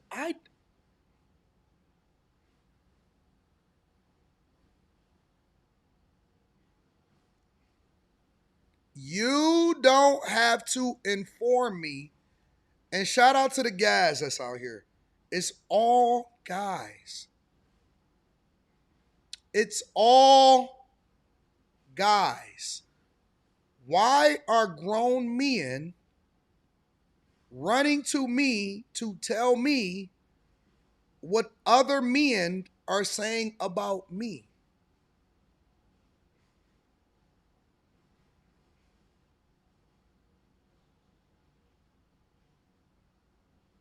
Why are grown men, come on, man, let me just,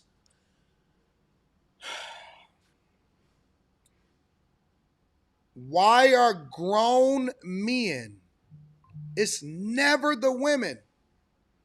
The women say, "Oh man, I got to pull up and see you. Oh man, I can't wait to come to Detroit. Oh man, I can't wait to come to Dallas and we're going to party and we're going to have a good time."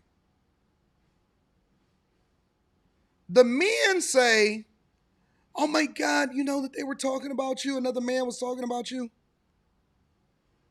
I don't even hang with men. I only hang and party with women. I don't know what other guys do. I'm not aware of what other men do or what other men are saying or how other men say what other men is doing. I only hang with women. I don't know what it is, J-Dog. So, God bless y'all. I can't tell other people what to do with their mouth and how they talk. But I'm cool. So y'all don't, for the last time, And I'm not going to read super chats about men talking about other men about what they saying about me anymore. All right? If you super chatted, you're going to waste your money. If you super chat trying to get my attention to get me to react to what other men are saying, then I don't have anything else. Like, I'm not going to read it. I don't know if people are trying to promote their platforms and promote visibility for other people's platforms or what.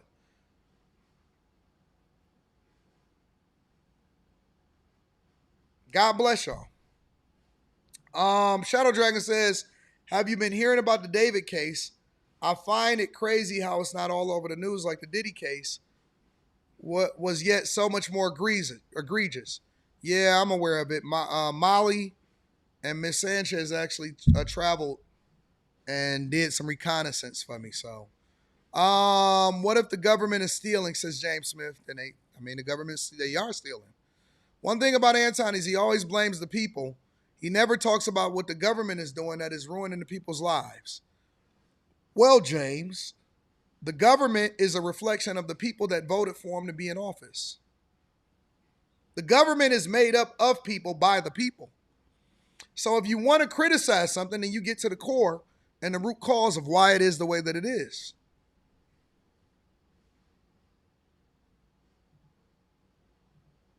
Chris Park says, can you also speak on chargebacks from a banking perspective? Do the banks have to issue a dispute because the cardholder is their client? No, they don't have to do anything. They pick and choose what they can and can't based off of the history of the person that's doing chargebacks, right? Some card holders or issuers guarantee certain things, and so it's a complicated process. It depends on the bank, it depends on the card, it depends on the situation, it depends on how big it is, it depends on how the transaction was processed, it depends on what they say in the investigation, when they call and say, hey, my card was stolen or charged or anything like that. And yes, over time, banks do flag bag users. They do. Anton never talks about what Zionism is doing to America and how it's ruining American lives, both parties. You're more than welcome to talk about it on your platform. I find that to be boring. Boring content. Marlo Reed says, keep up the good work. Much love. Thank you, Marlo. I appreciate you.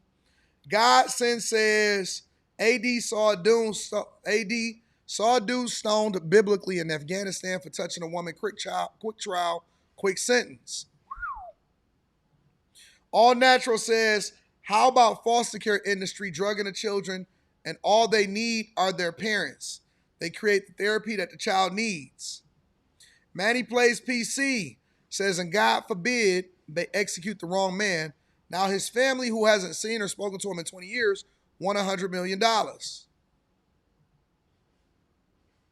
Shout out to John Bylowski. Beans and Greens in the building with the 20 ball. Morning, AD. I was reading about Torch Lake. Have you been there? Yes. Torch Lake is up here in Michigan. It's a very, very, very, very, very popular lake here in Michigan. Dollar roll call, says John. What up? What up, John? Eric D in the building says, and Anton, who do you think wins the Michigan Dem Senate primary? El Said or Stevens? Thinking about placing a bet on Kalshi. No, I'm not saying it to him because if you're gonna take what I say in order to place a bet on Kalshi, then I'm not doing it. I'm not telling you what my thoughts are. Haley Stevens. I don't know. I have no clue. But if you're thinking about placing a bet on Kalshi, I'm not going to give you my opinion. What's up, Crimson? Crimson says, greetings and good day, Lord Anton. Working in both private sectors with security and corrections, you are definitely right about the importance of having us around and making our presence known. What up, Crimson, with your pretty self? Just Cam in the building says, living in Columbus, Ohio, we had a cop go by Batman. Everybody hates Mott. What up, Mott? Hey, not too much on the illegitimate kids. What up, Mott? Hey, Mott pulled up to the meetup. What up, Mott? That's my dog. Mott pulled up to the meetup. We had some conversations I had to push I said, bro, what are you doing? What are you doing? Shout out to my dog, Ma. Tiffany Monique says, Friday blessings, paying my tithes. You preaching. What up, Tiff? What up, Tiff?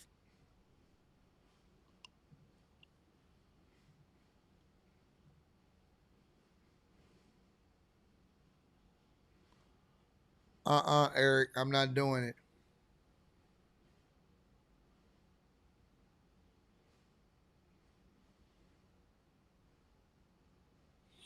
I don't know who these people are,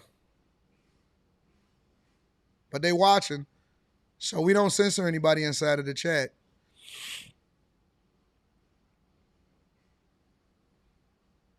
Yeah, they want me to beef with them. So what happens is, so let me tell you what the trip is. What happens is a lot of times people, when you get a lot of visibility, people are looking to ride your wave. So they looking for you to beef with them so that they can use it to promote their platform. I'm not doing it. I told people yesterday that the reason why, well, I'm not going to get into it. Make sure you guys hit a like for the algorithm, subscribe to the channel, and turn on your notifications. Shout out to my dog, Mod. I want to go into something really quickly. And then I'm going to start looking at all of the stuff that y'all want me to look at. Y'all want me to look at Joe Budden's podcast. Y'all want me to look at Elon Musk. Y'all want me to look at, we still got to do the migrants. So we got a lot that we need to cover. All right?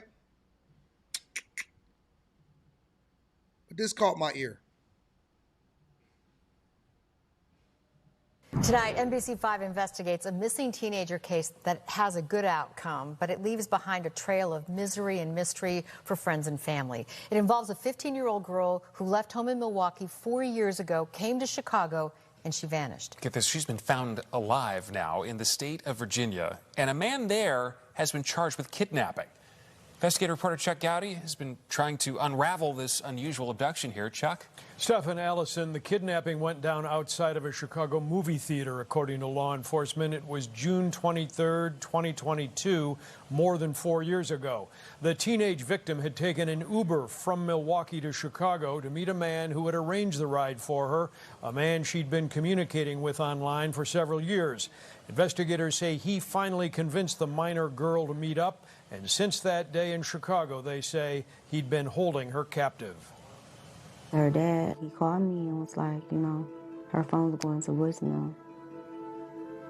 And I knew immediately it was just off. For the parents of this 15-year-old, Joniah Walker, a switched-off cell phone was the key clue that their daughter was in danger that day in 2022. The teenager became a well-publicized missing person, her family and friends begging for help and criticizing Milwaukee police for moving too slowly, pointing to this doorbell cam video of the last time the teenager was seen as evidence of a sloppy investigation. Everybody on that block has a Ring camera. Why didn't they go knock on the doors? You guys got the video. We got the videos, not the police. No one interviewed me. No one set me down. No one called us to the back. It was me. It was us, me and my family, versus the police stations with a glass between us. Now, 4 years later, Joniah Walker, 19 years old, has been found 730 miles away in a small frame home in Blacksburg, Virginia. Police say she'd been sexually and physically abused while being held as a captive here by this man, 37-year-old Owen Anderson, held, they say, ever since that day outside a Chicago movie theater. Hold on, let's back up for a second.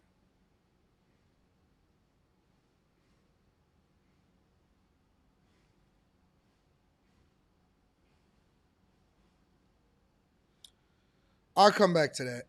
That day outside a Chicago movie theater where he had arranged to meet her following a lengthy online recruitment. Records state Anderson disposed of her cell phone and a burner phone he'd sent her to use in a sidewalk trash can. A few days ago, Milwaukee County authorities filing these kidnapping and child abduction charges against Anderson, who has yet to appear in Wisconsin court and is still in custody in Virginia.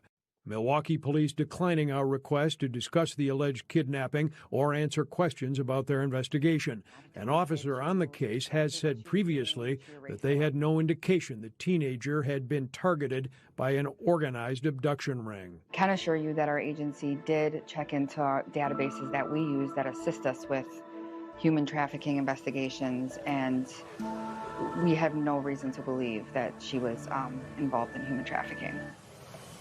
In an email to NBC Chicago this afternoon, a Milwaukee police official reiterating that position, saying it would be misleading to report that the teenage girl had been a victim of human trafficking. However, the charges clearly lay out that she was the victim of a kidnapping, child abduction, and sexual abuse while being held against her will for years. An odyssey now ended, but many questions remain. Allison? Chuck Gowdy, thank you. All right, so I have questions. Back up for a second. I have questions. And before I get into the questions, you know I'm going to say what I'm going to say. Anybody in the chat, can anybody in the chat guess the first question that I'm going to ask?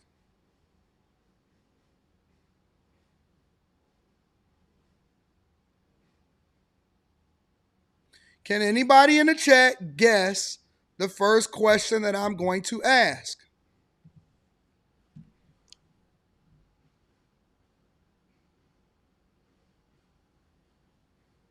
Yep, you always get it. You got it. The first question that I'm going to ask every single time is whenever we look at this type of situation and we pay attention to it, and I'm glad that y'all know who I am. Okay, so then that means that y'all paying attention. We all on the same page. We all getting the same kind of conversation. The first question I'm going to ask is, where is the fathers? When I look at this video, now look at everybody that's talking.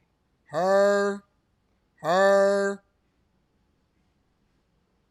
all of the different people that's in this video. Having a conversation. I never see, not one time. And of course, I know that y'all want me to only talk about the abduction itself, but I have to talk about it in its entirety. Where is the father?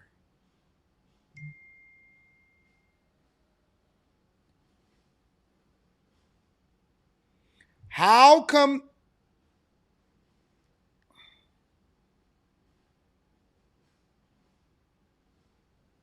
there's never ever any men and I'm not saying that it's not, I'm asking a question of where it is.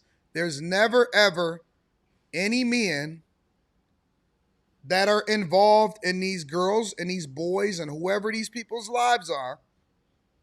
There's never anybody that are involved in these people's lives that you can point to and say, okay, all right. Because I truly believe when you see people getting targeted, okay, in most instances, they target and they go after the most vulnerable, the path of least resistance, the thing that's not going to come back to get them as much as they possibly can. And they always go for the weak.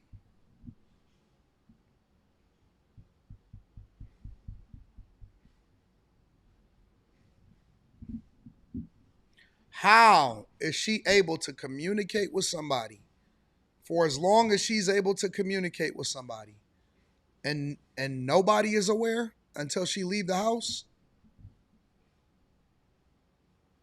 Nobody is able to pay attention. Nobody knows what's on her phone. Nobody knows what she's doing all day. Nobody knows what she's talking about. Nobody. Nobody is aware of what's going on. I know everything. 24 hours a day, 7 days a week. 24 hours a day, 7 days a week. I know everything. I'm able to check the location. I can see where you are. I can see what you got going on. I know where your devices are. I know what you are and you aren't able to get into. I'm going to talk you through whatever the situation is. When I be on the phone, sometimes, they kids, I don't want to tell you. I say, listen, I've been there before, this and that, what's going on? This is what my problems was when I was your age, and this is what I'm dealing with now. I got to disarm you because I got to know what's going on. I got to find out what is going on in your mind so I could talk you through this whole situation. Oh, they pissed me off. I'm ready to crash out. Well, listen, let me tell you why that's not going to make sense. My life is messed up. I feel like my life is ruined because this person was talking negative. Is this person saying this? All right, so listen. You got a house. You got 2 cars. You got an education that's paid for.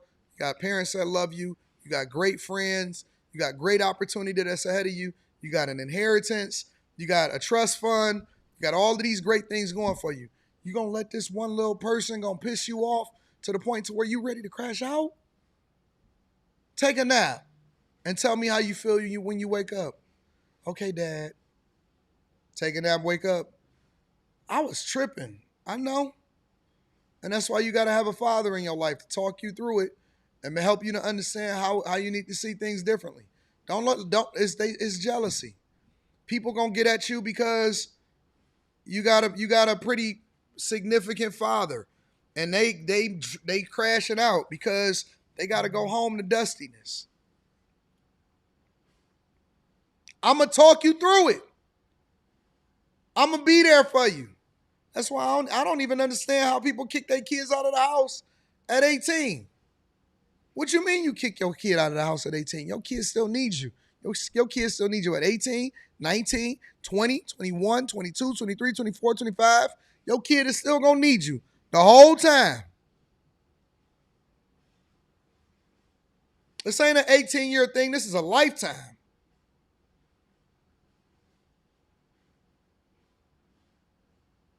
So, again, I'm going to ask the question, the same question that I was asking before. Where are the fathers?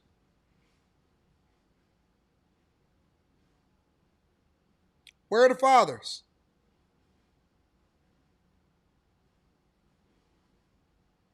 Real talk.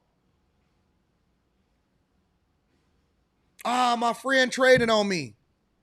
Yeah, but you about to start college in a couple weeks. Trust me, you'll meet all new friends. You're literally about to start college next week. You're about to meet all new friends. Okay, so your longtime friend switched up on you and traded on you. I promise you about to meet all new friends in a whole new place, coming down here and chilling with Dad. While I'm at work in the studio, you're going to be on campus and you're going to meet a whole new group of people. Trust me. People are there for a season. Most of the people that I knew in high school, they moved on to live their own life.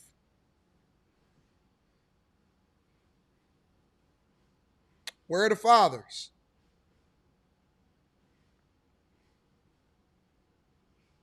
Where are the fathers?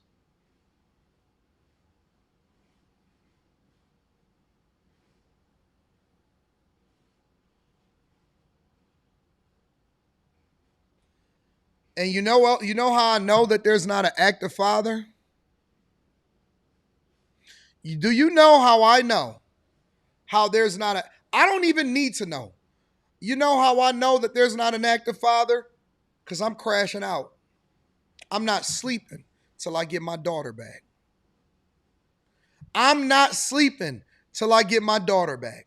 I'm going to be on every platform, on every news bulletin. I'm going to be calling every investigator. I'm going to be doing my own investigation. I'm going to hire my own investigator.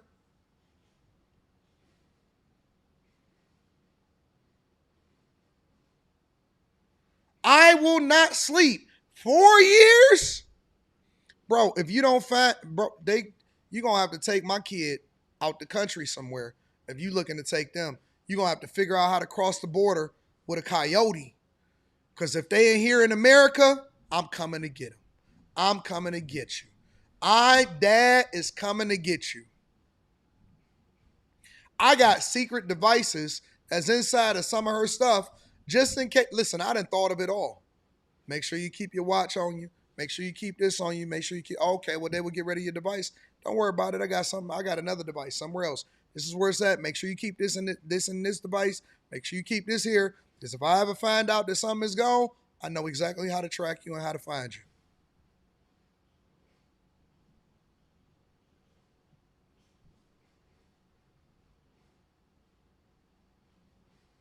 I'm coming to get my kid, bro.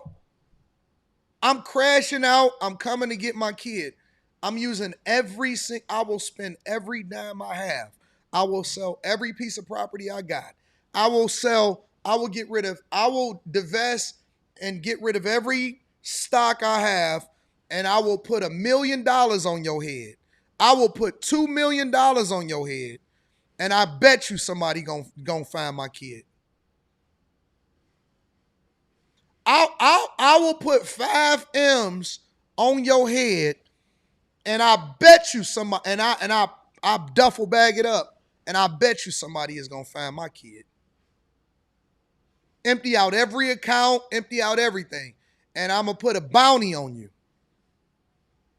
Dead or alive, I want the kidnapper, dead or alive.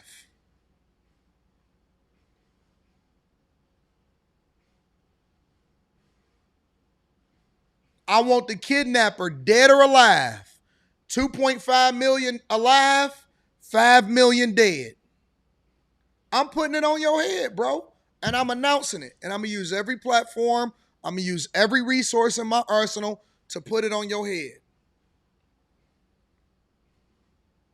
Real talk. And I guarantee you somebody coming to get a bag. We had her back tonight.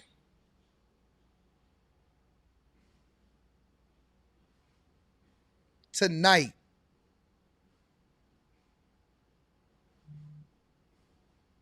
I don't know. I can't imagine that a father is not going to do everything and crash out, especially for a girl, for your daughter, for your kid. I can make more money. I can go and get a bag. I'm coming to get my kid. I'm coming to get her. Ain't no way in the world you're going to tell me that y'all found her 4 years later. Everybody dying. House is getting burned up. Everything got to go. Everything got to go. And that's all. And I know several other guys they think the same way. I know several other guys that think the same way. Bro, you're not about to take somebody's kid and get away with it. I don't even know how so many kids is getting abducted. It got to be because there's a lack of interest from people that love them of coming to get them. What do you mean your kid is still gone and missing? How? For all of these years. Who can evade that type of insight? How is that possible? Honestly, that don't even make sense to me. I'm perplexed. 4 years? 4 years? And nobody know nothing. Everybody got to go. Everybody got to go, bro. Everybody got to go. Everybody got to die. We got to figure that out. And we just going to figure it out. And I make no bones about it. And I don't think that that's unreasonable. I don't think that any father that loves their daughter would not absolutely positively do anything that they can to make sure that their kid is home safe.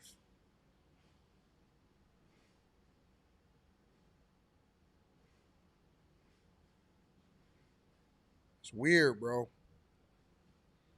What do you mean she caught an Uber from Milwaukee to Chicago? By the time that she got in the car, within 10 minutes, I'm going to know that you got in the Uber. What?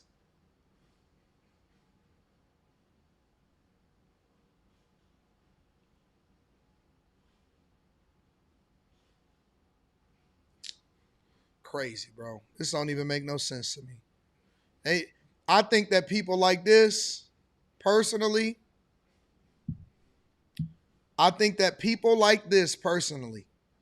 should be executed immediately. Should be legally executed immediately. I don't think that there should be a trial, like a long trial. I think that we should have a speedy trial.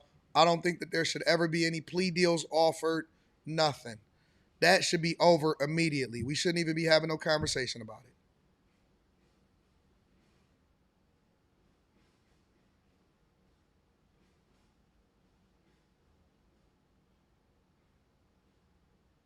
That's crazy. He got arrested. They was able to arrest him.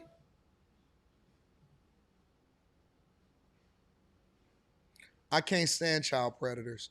I think that child predators are the scum of the earth. I think that child predators are the worst human beings ever. And maybe that's why I'm so weirded out when guys say, man, she this age. I think that child predators are the scum of the earth. Scum. Scum of the earth.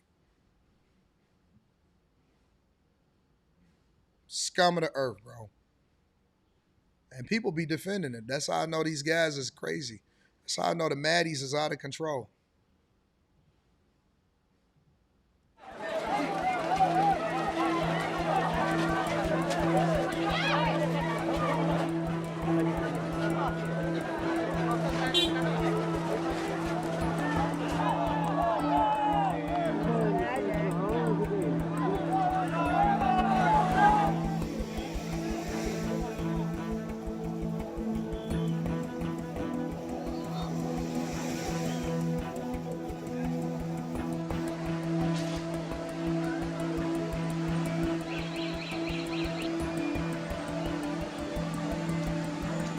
Look at this.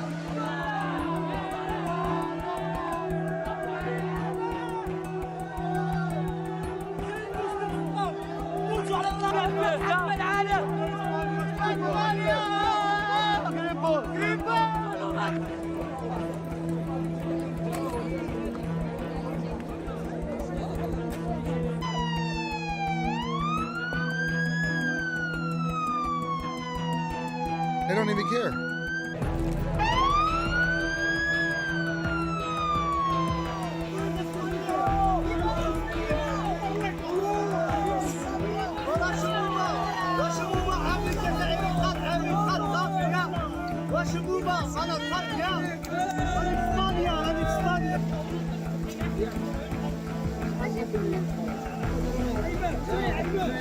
Look at the beach.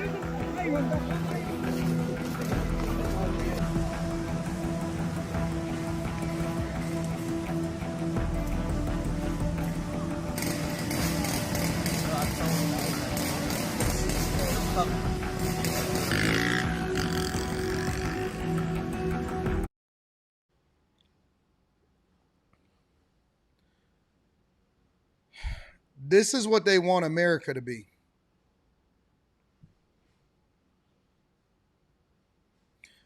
Listen. If we left it up to the liberals in this country, this is what America would look like. This is exactly what they want America to turn into. They want America to be a country with no borders. They want America to be a pro-illegal migrant enclave. They want our borders to be overrun. Look, I'm going to keep it 100 with you. This is not even as bad as I think what happened during the pandemic. Because we've estimated to let in somewhere between 15 and 20 million illegal migrants in the U.S. During the Biden administration, think about it. That's estimated to be, 50,000 people in 24 hours? Oh, man. Y'all talking about Dr. Fauci. I think that Kamala Harris and Joe Biden should be prosecuted for crimes, for some kind of crime. Can't say war crimes. I think that Biden and Kamala Harris, I ain't forgot. See, y'all forgot. I believe that Biden and Kamala Harris should still be prosecuted for letting in millions of illegal migrants in this country.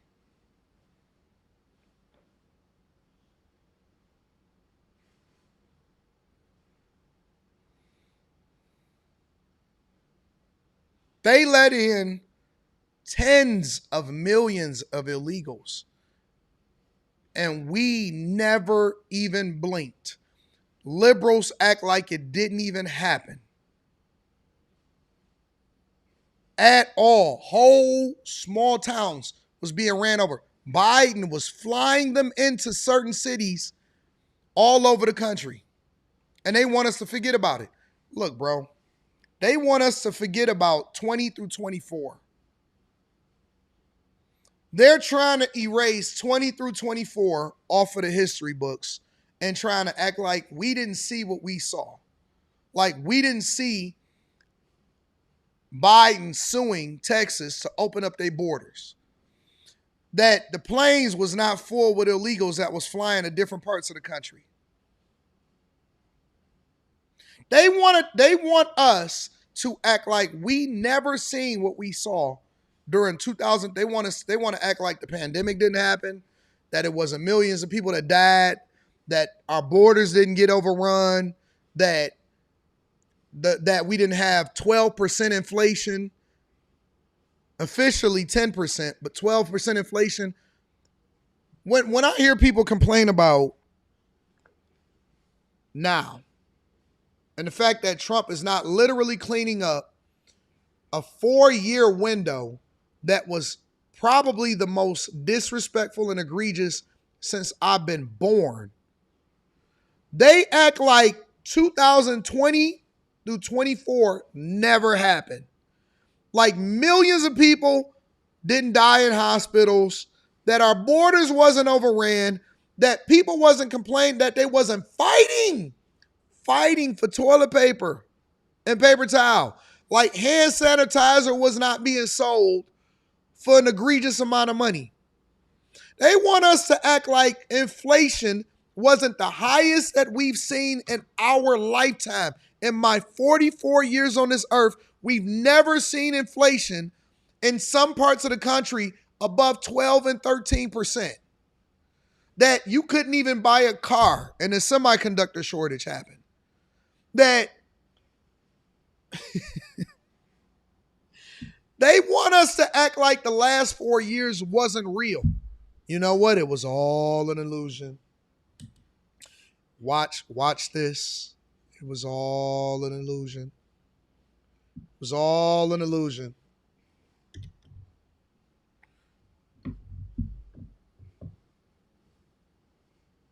Seriously, this is what America was looking like. And in Springfield, they made us forget about that. They said, hey man, they over there eating ducks.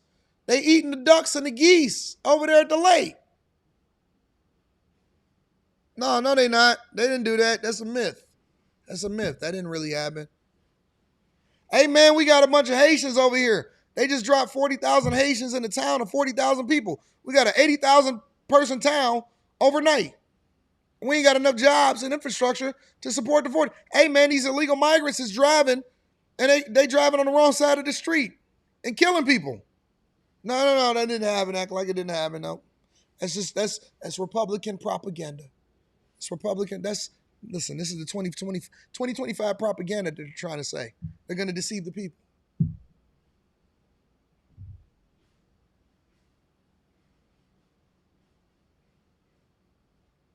Like we not still recovering from the inflation that never went down.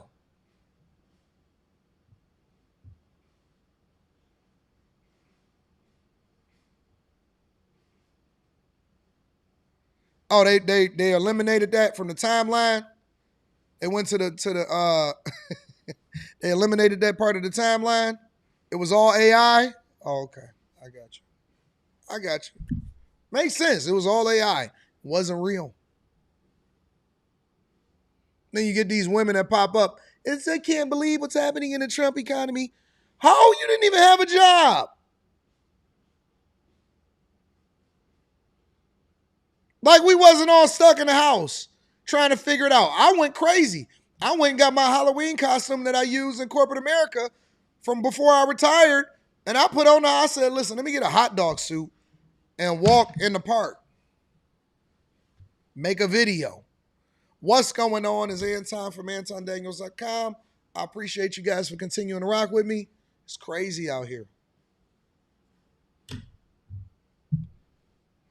I was going crazy. I said, what is going on? Bro, I had bought a video game system. I promise to God, I hadn't played video games in years. I became a Fortnite expert. I became a Fortnite expert overnight. I became a build expert. In build mode, it was up. What? What?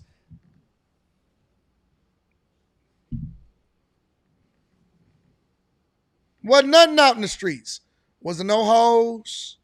That's why I'm so appreciative. That's why I'm outside every day. Wasn't no hoes.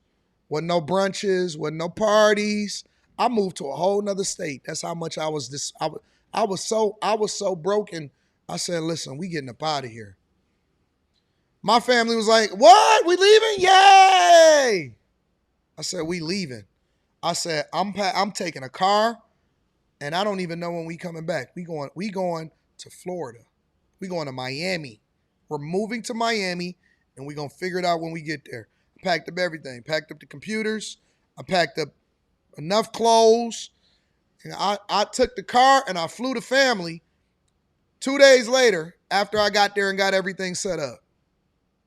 Put them on a plane, turned on some good music, and I hit the road.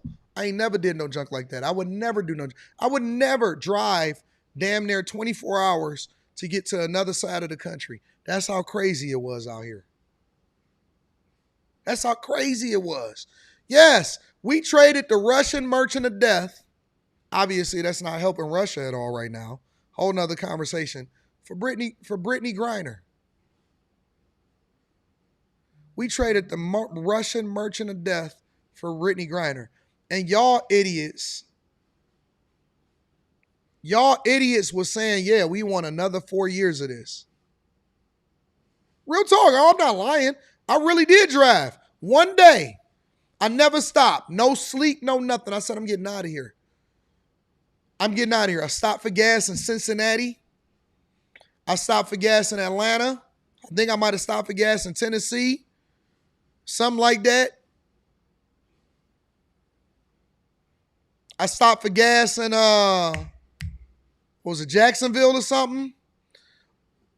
I seen Miami. I said, oh, the promised land. I felt like I was crossing the border. I felt like a Mexican that was trying to leave Mexico to come over to the U.S. Boy, the weather, it was the dead of winter. The weather switched from 38 to 79. I said, oh my God, look at Jesus. I said, I made it to the promised land. I made it to the promised land. Bro, I felt like an illegal migrant coming to the wrong side. I said, do you have any water? I checked into my hotel. I said, look at Jesus. I wasn't even tired. I was so happy. That's how I know how these illegal migrants felt. I wasn't even tired. I was so happy. I was so excited to have freedom. And I said,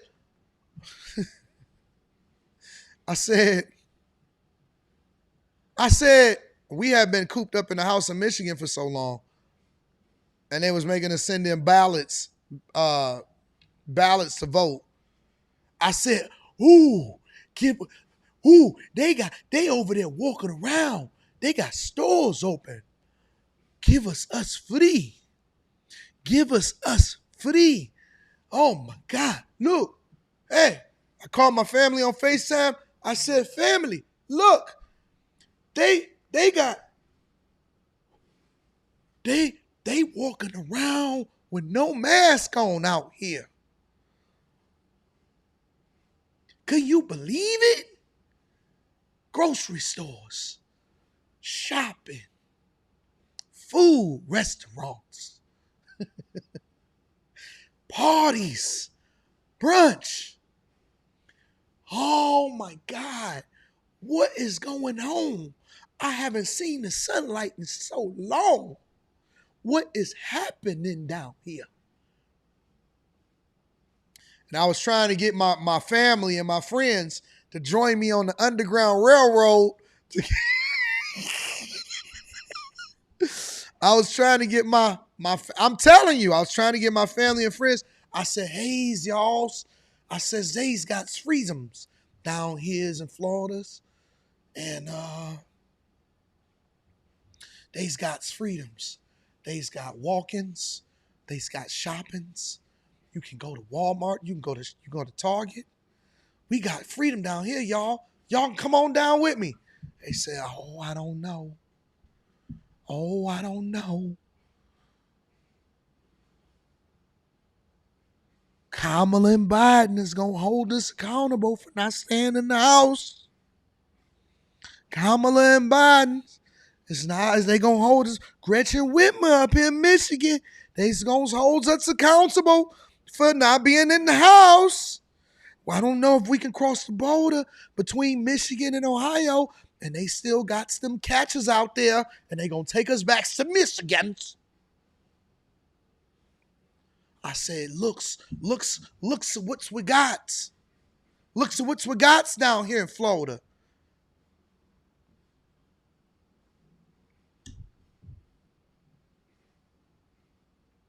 Me and my family was free.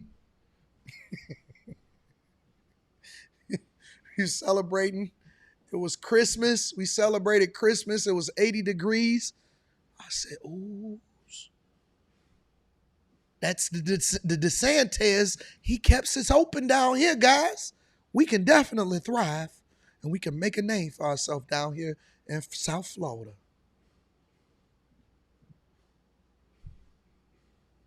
And that right there, I said I'm never going back to the Democrat plantation, ever.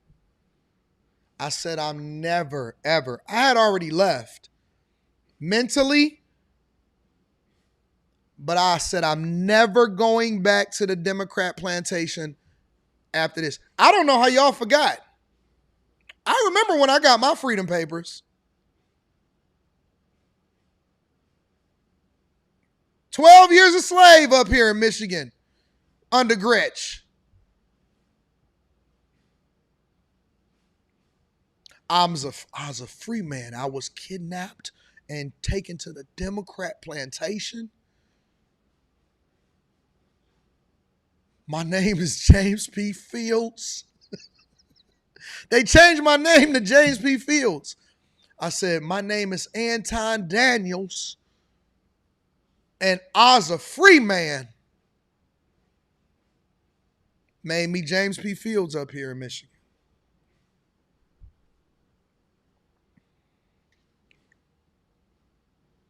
I seen it all.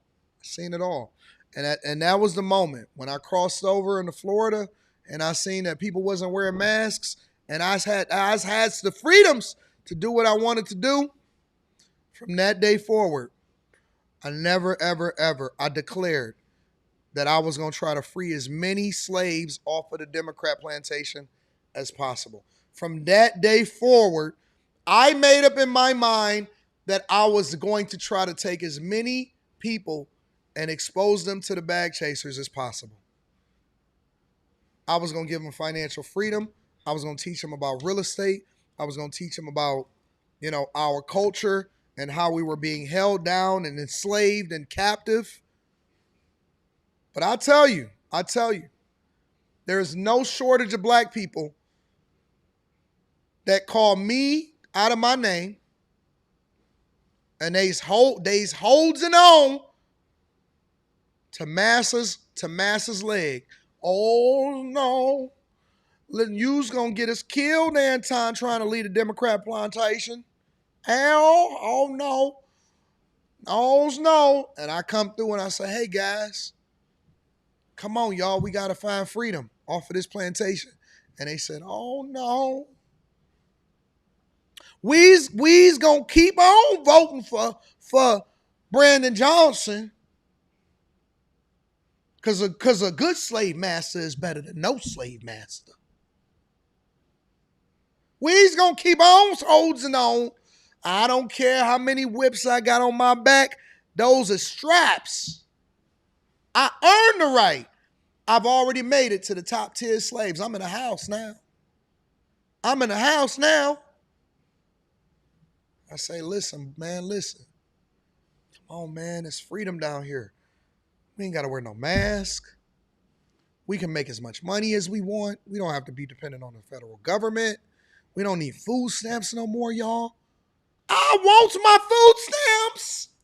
You're not going to take my food. You're not going to keep on removing me from my man, from tying myself to the federal government and deciding that I want to continue to be on the plantation. Hell no, because I can have as many kids as I want, and I can continue to put them inside of all of these different organizations, and we got to keep the prisons full, and we got to make sure that we stay here. We right here. I'm not giving up my Section 8. I'm not giving up my Section 8. I said, but listen, we rich. We can get rich down here. We can run up a bag. We don't continue to have to suffer. We don't have to put our kids in bad schools. We don't have to continue to subject ourselves to crime in our communities. We don't have to pay high taxes. We don't have to wear a mask. We don't have to continue to support the agenda of gay people that don't even align with the conservative values that we taught. We can do what we want to do. Look, it's even gay Republicans. No.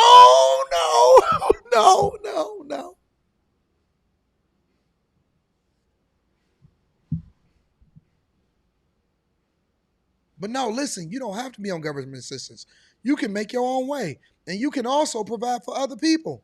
No, I don't want to work. Yeah, but you do realize that you being in poverty, this is like working, right? Because you're just working low wages and you're doing the bare minimum. And so you're getting scraps. No. See, that's what it is. They let one of y'all through and now y'all think y'all better than the rest of us. They let you know, no. I said, but listen, I can give you the blueprint on how to be successful. No, use a house nigga. You think just because they let you through, that they gonna let the rest of us through? But look, it's the path right here. We can just take it. No. I can't leave them behind. My family gonna criticize me for leaving the Democrat plantation. Well, I'm gonna tell my mama. Well, I'm gonna tell my grandmama. She told me always vote Democrat. She told me we always gonna be poor, and we ain't never gonna be nothing without the government assistance. And we got to continue to vote these people in based off of the fact that they black. Yeah, but they hijacked the civil rights movement and they gave you, white women are the ones that benefit from diversity, equity, and inclusion, not you. Gay people have hijacked your movement. You don't get nothing out of this. I don't care. I'm boycotting Target. I'm boycotting. Yeah, but they closing down all of your grocery stores. Y'all just lost 7 grocery stores overnight in Chicago. And y'all just had the bloodiest weekend. But no, because I'm scared of white people. But it's your own people killing you in your own community. And so you're not like them. You got to change your mindset. I don't care. I hate them.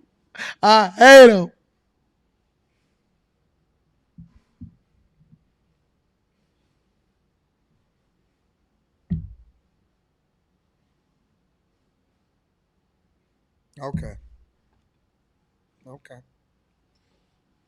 You got it. There's nothing I can do. There's nothing I can do.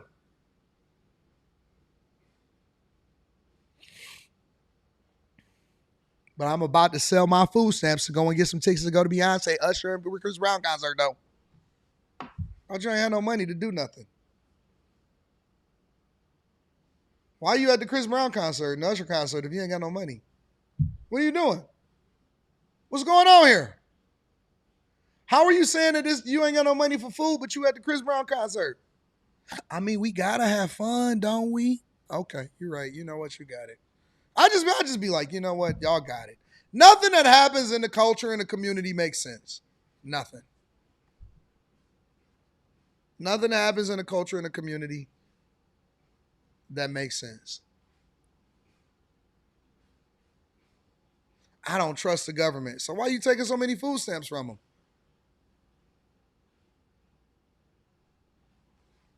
I don't trust it. Man, why you won't talk about the government? You mean the one that keep giving you food stamps? Why don't you divest yourself from them? Just because I take food stamps from them don't mean that I trust them. What? Why are you taking handouts? You know nothing is free, right? I don't trust them. Now give me my food card.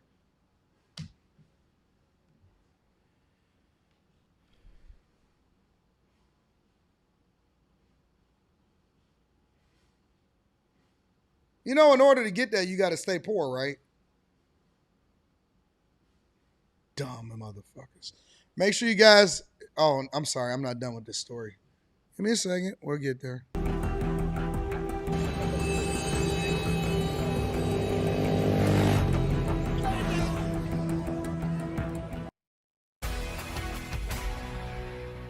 At least 18 people have died. At least 50,000 migrants poured across the Moroccan border into the Spanish territory of Ceuta in just 24 hours. Oh, they're going to try to stun on us right there. You see that? They showing off. Did they just show off? They showing off. At least 18 people have died. At least 50,000 migrants poured across the Moroccan border into the Spanish territory of Ceuta in just 24 hours. Look at these scenes. It's forcing Spain to deploy its military to the border just months after too late. Spain's socialist government launched a mass amnesty program for illegal migrants. That's what you get. That's what you get. When you launch a mass amnesty program for illegal migrants, you give them an inch and they take a mile. That's what you get. That's why we can't hold up. That's why we can't let off the gas.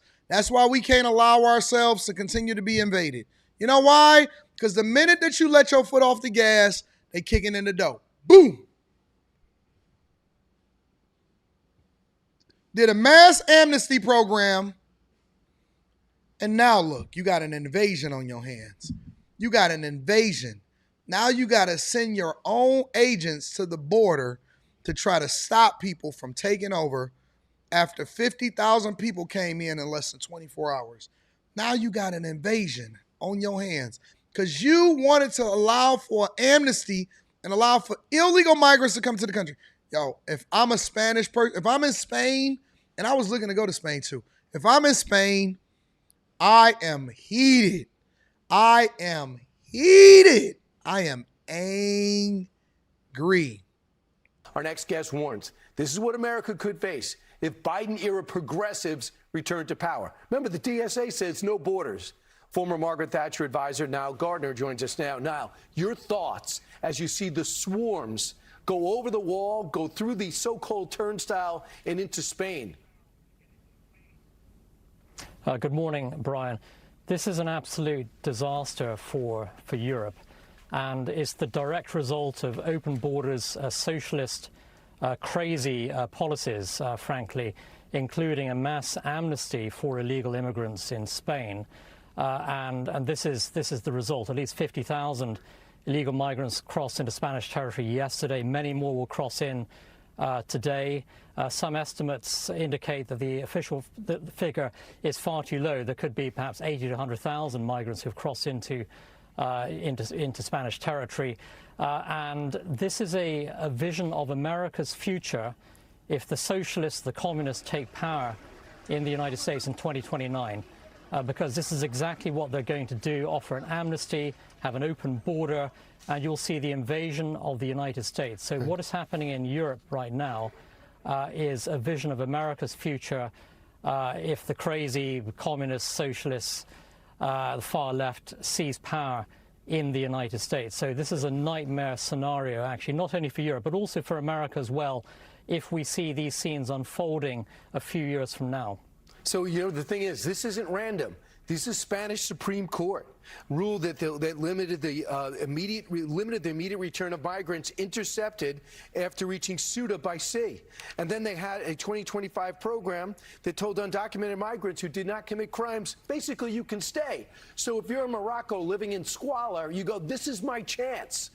I'm going. I'm out of here. The White House says this. Yes. President Trump has long warned that Europe that would happen if they continue to implement far-left globalist policies, including enabling mass migration. Spain and other countries who have adopted this destructive philosophy should immediately reverse course or risk their own demise. He is right, and he was right in 2016 when he said it and when he ran, wasn't he?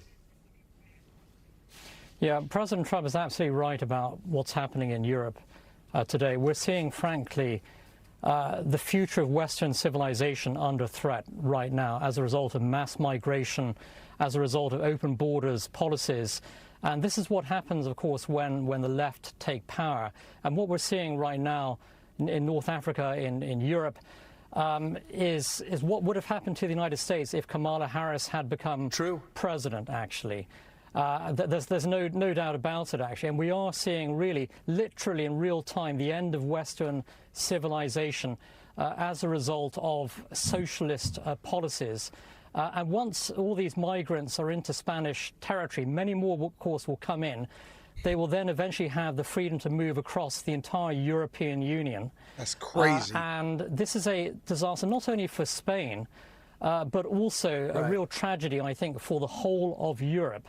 And you can be sure that if 50,000 migrants came into Spanish territory in one day yesterday, hundreds of thousands more will seek to get in the next few days. Millions will seek to get in the coming weeks and months.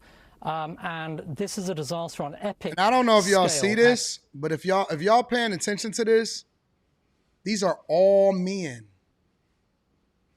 These are almost all men.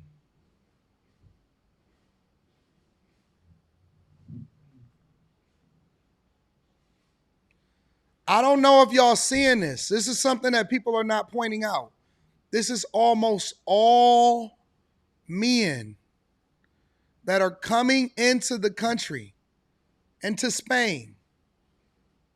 This is not like families and all of that. These are a bunch of men that are overrunning the country itself. That's crazy. I'm not even sure if I've seen one woman, not one. I'm not sure if I've seen one woman in this group of people that is overrunning the border of Spain and filing into the country.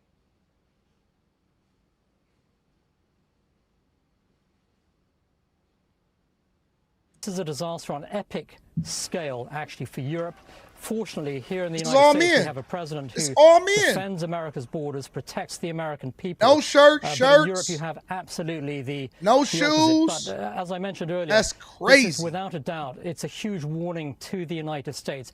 If you put socialists in power, they will literally destroy America. They will destroy the United States. They'll open the borders, and we will see these kinds of disastrous scenes unfolding here in America if the American people allow the socialists to take power. Think about this. They become voters. Those voters from Morocco, whatever, do not I want agree, the Wesley. U.S., for example, using their own bases. Well, I can't let them use their bases because I'm going to lose votes or lose power. So they adhere to their new minority. Just what you're talking about, the DSA agenda, amnesty for all migrants, abolish ICE enforcement to fund the Department of War. That's what happens. This is a great example of what's at stake. Niles, thanks so much. Crazy, bro. Make sure you guys hit a like for the algorithm, subscribe to the channel, and turn on your notifications. Let me read some of these super chats, some more of these super chats.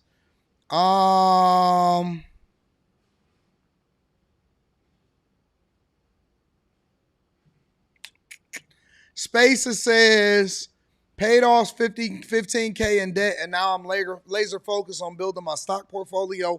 I'm also thinking about getting another car in at least 6 to 8 months and putting it on Turo as a side income. No, don't do Turo. Don't do Turo. They're going to tear your stuff up. The only time that you should even consider doing Turo is if you're going to do a used car that you don't necessarily care about. If you're going to buy a car or get a decent car and put it on Turo, you are going to regret it. People going to dog your stuff out. People don't care about rental vehicles. People don't care about rental vehicles. I got friends that do Turo, that did Turo. I have friends that own an exotic rental car company in Vegas. People dog out stuff that's not theirs every time. They tear it up. They drive it like they stole it. They get in accidents. They do all kind of stuff, and they destroy property. And you will not. Hold on.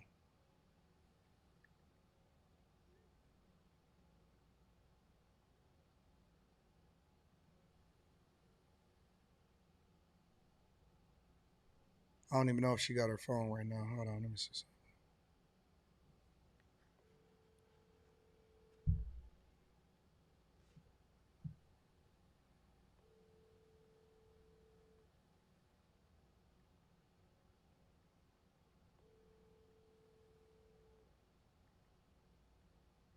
Your call has been forwarded. She ain't got her phone yet. Yay!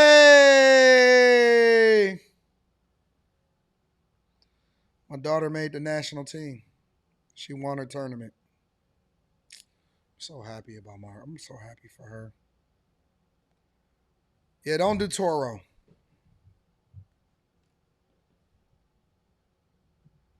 Don't do Toro Spaces. Trust me, bro. Don't do it, bro. You're going to regret it. R. Hardy says, it'd be ironic if flock cameras aided in the investigation. 2,000 plus crimes per week the cameras help solve. That's why they cutting them down. That's why they cutting them down. Tiffany Monique says, the greatest gift God ever gave me was a dedicated, strong, present father. That's a fact. That's the best thing that's ever happened to me. Of all of the things that I got in this lifetime, having a strong father in my life was awesome. Saturday Night Beater says, with no survivors. I don't have my voice fully. Don't worry, I'm going to get it back by the weekend. I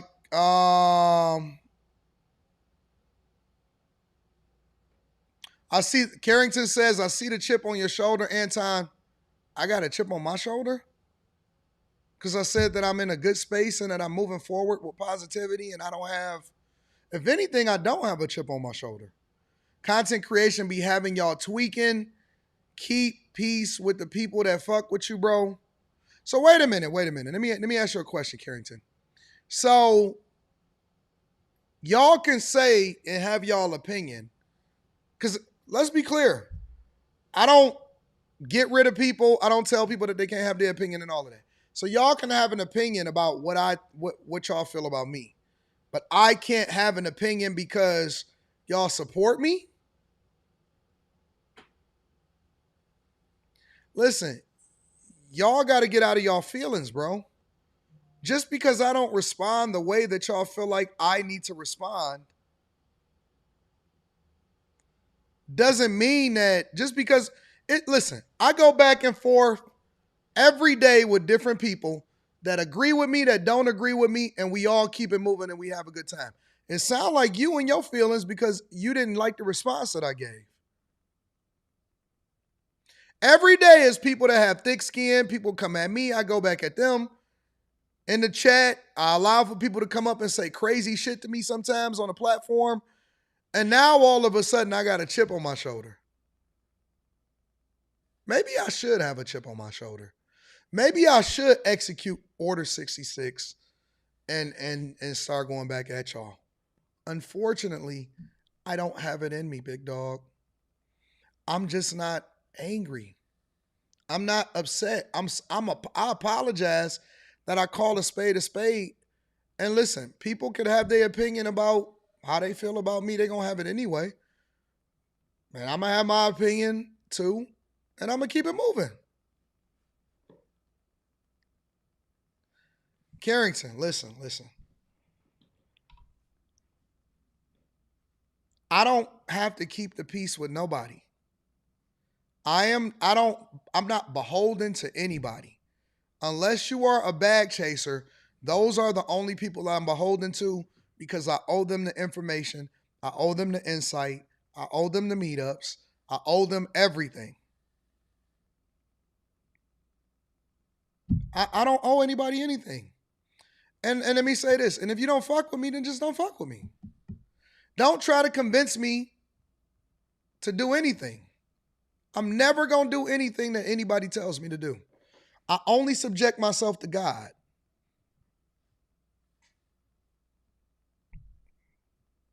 Appreciate the super chat, big dog.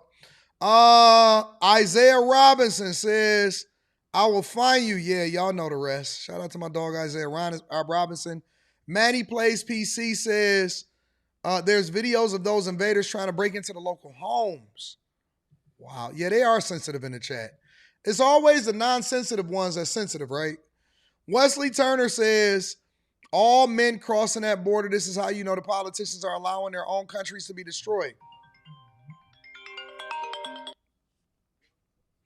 Yo, I'm on a live. Okay. I'll call you back later. What's wrong? Nothing. I'll call you later. Hold on 1 second.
Congratulations. Yeah.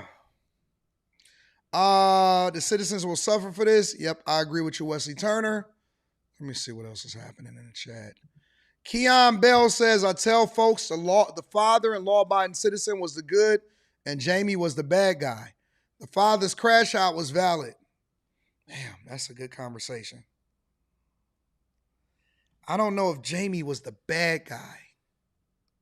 Right? The true bad guys was the ones that wound up killing his family. The true bad guys was that.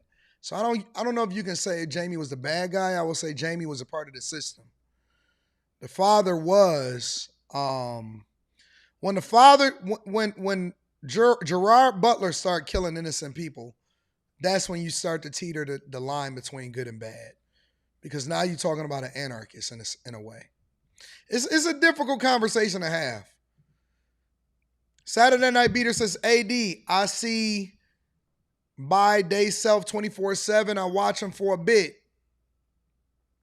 You see, I don't know what that means. I'm sorry. AD, was competition ready in Fortnite during C19? Yeah, competition was stiff, but we got it in though. CS Car Wash and Detail Services 80. Please watch Joe Budden, Ian Forbes interview, timestamp 3218. I'm going to look at it right now. I'm going to read the rest of the super chats, but let me see if I can pull it up.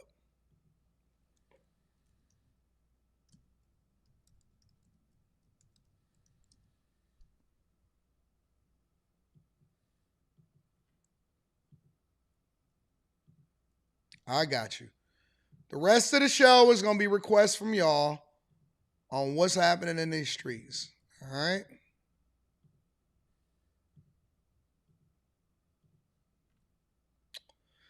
Joe Budden, Forbes.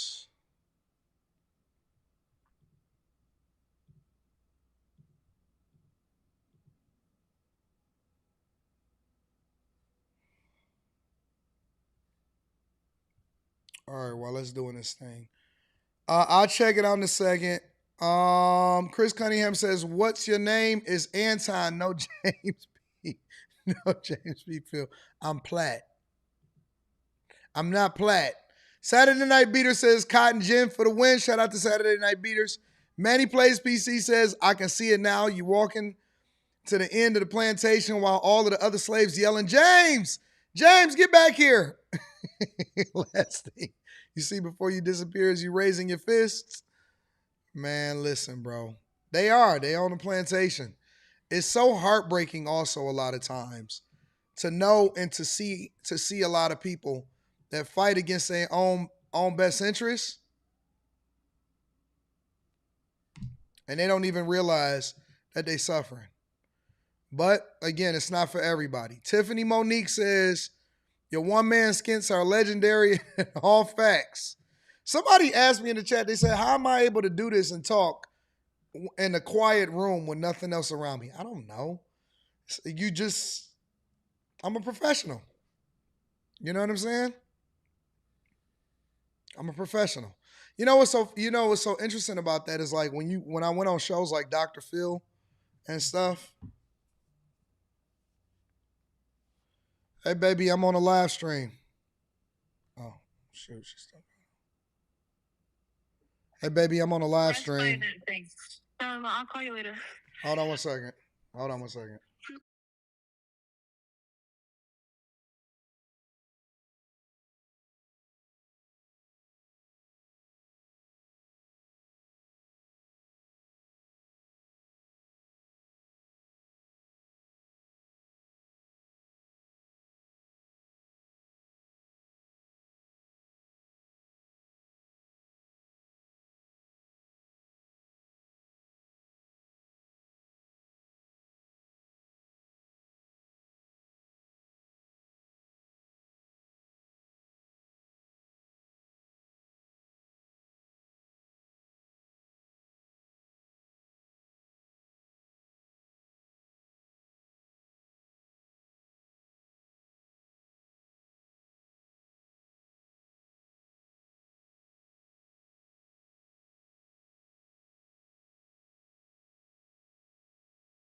All right.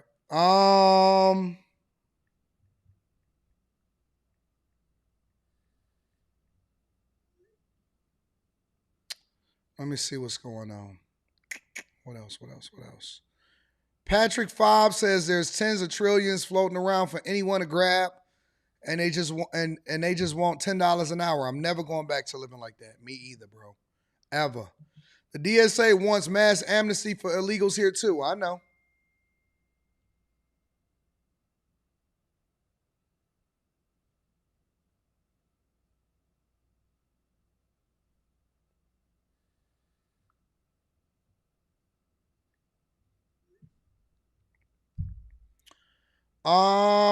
What else is going on? Daryl Holly show says, "Anton, I need a coaching call. Email me at AntonDaniels413@gmail.com.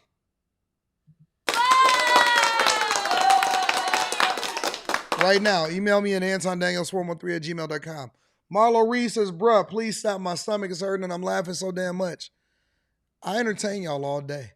AR's back says, "That looks like World War Z." It did. With all men. Congrats to your daughter, Anton. Shout out to her, Harold Burns. Appreciate you.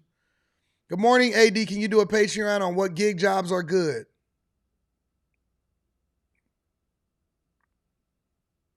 It depends on your circumstance, and it depends on what you're doing.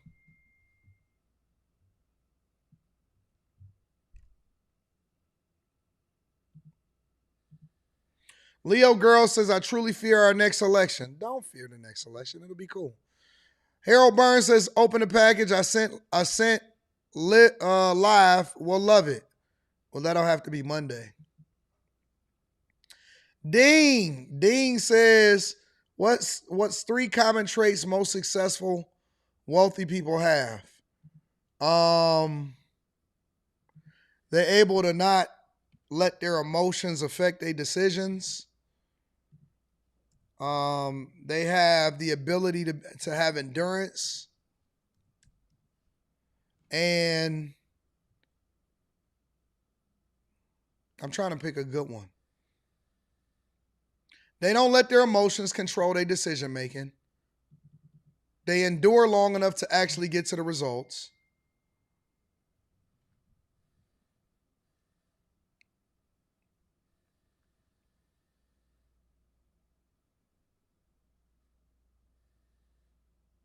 And they often sleep less than everybody else.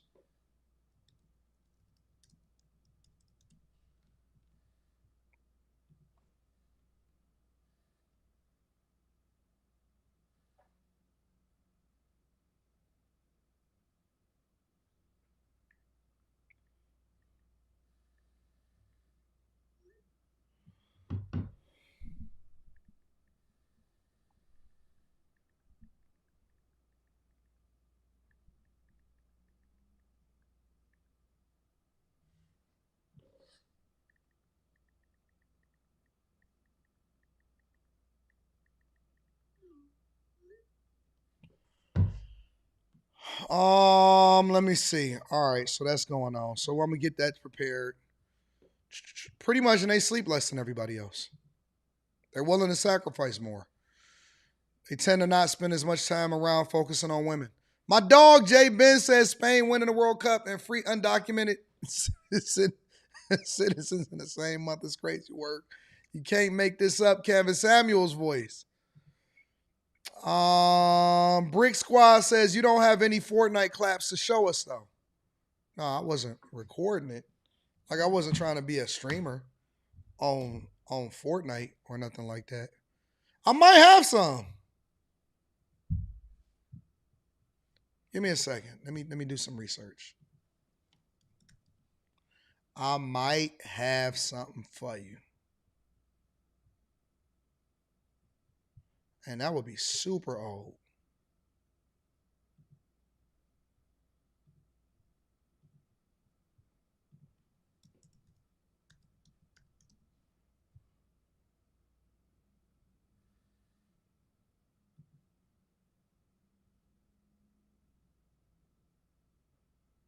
I actually might have some.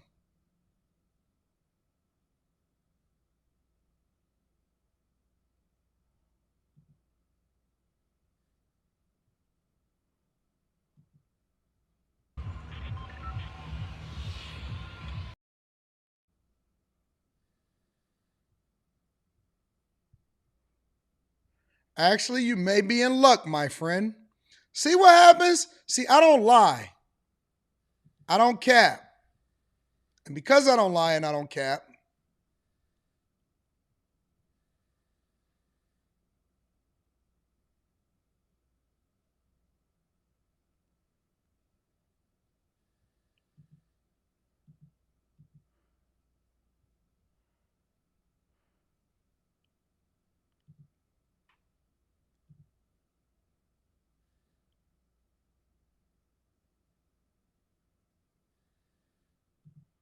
let me see if I could download some. Give me a second. See, now, see?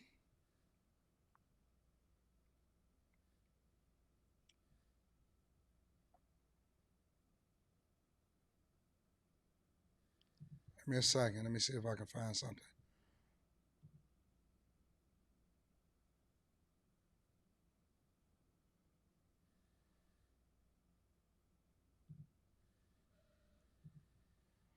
Can't believe you tried to call me out and say I ain't got no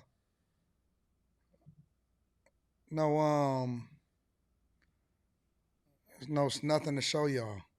I actually do. So I'm gonna download those. I keep everything in the cloud. Let me show you. Even though I may not have uploaded this stuff or whatever like that, I keep everything in the cloud. So whenever somebody want to call me out and say, nah, Ty, you capping, I keep up everything available. Oh, let me close that out. So, for example, I actually do. See? Season 5, for first one of season 6, all of that. So, I actually do, buddy.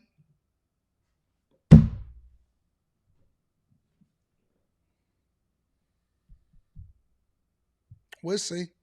When that get done downloading, I'm gonna look at it because I don't even remember what it was. They have delayed gratification. That's true.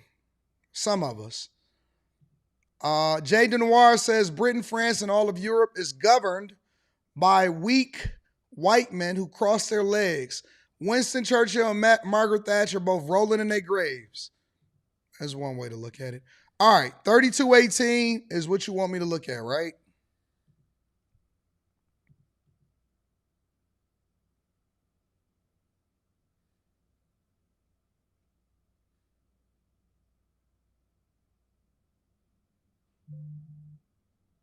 $32.18 is what y'all want me to look at on this Joe Budden conversation?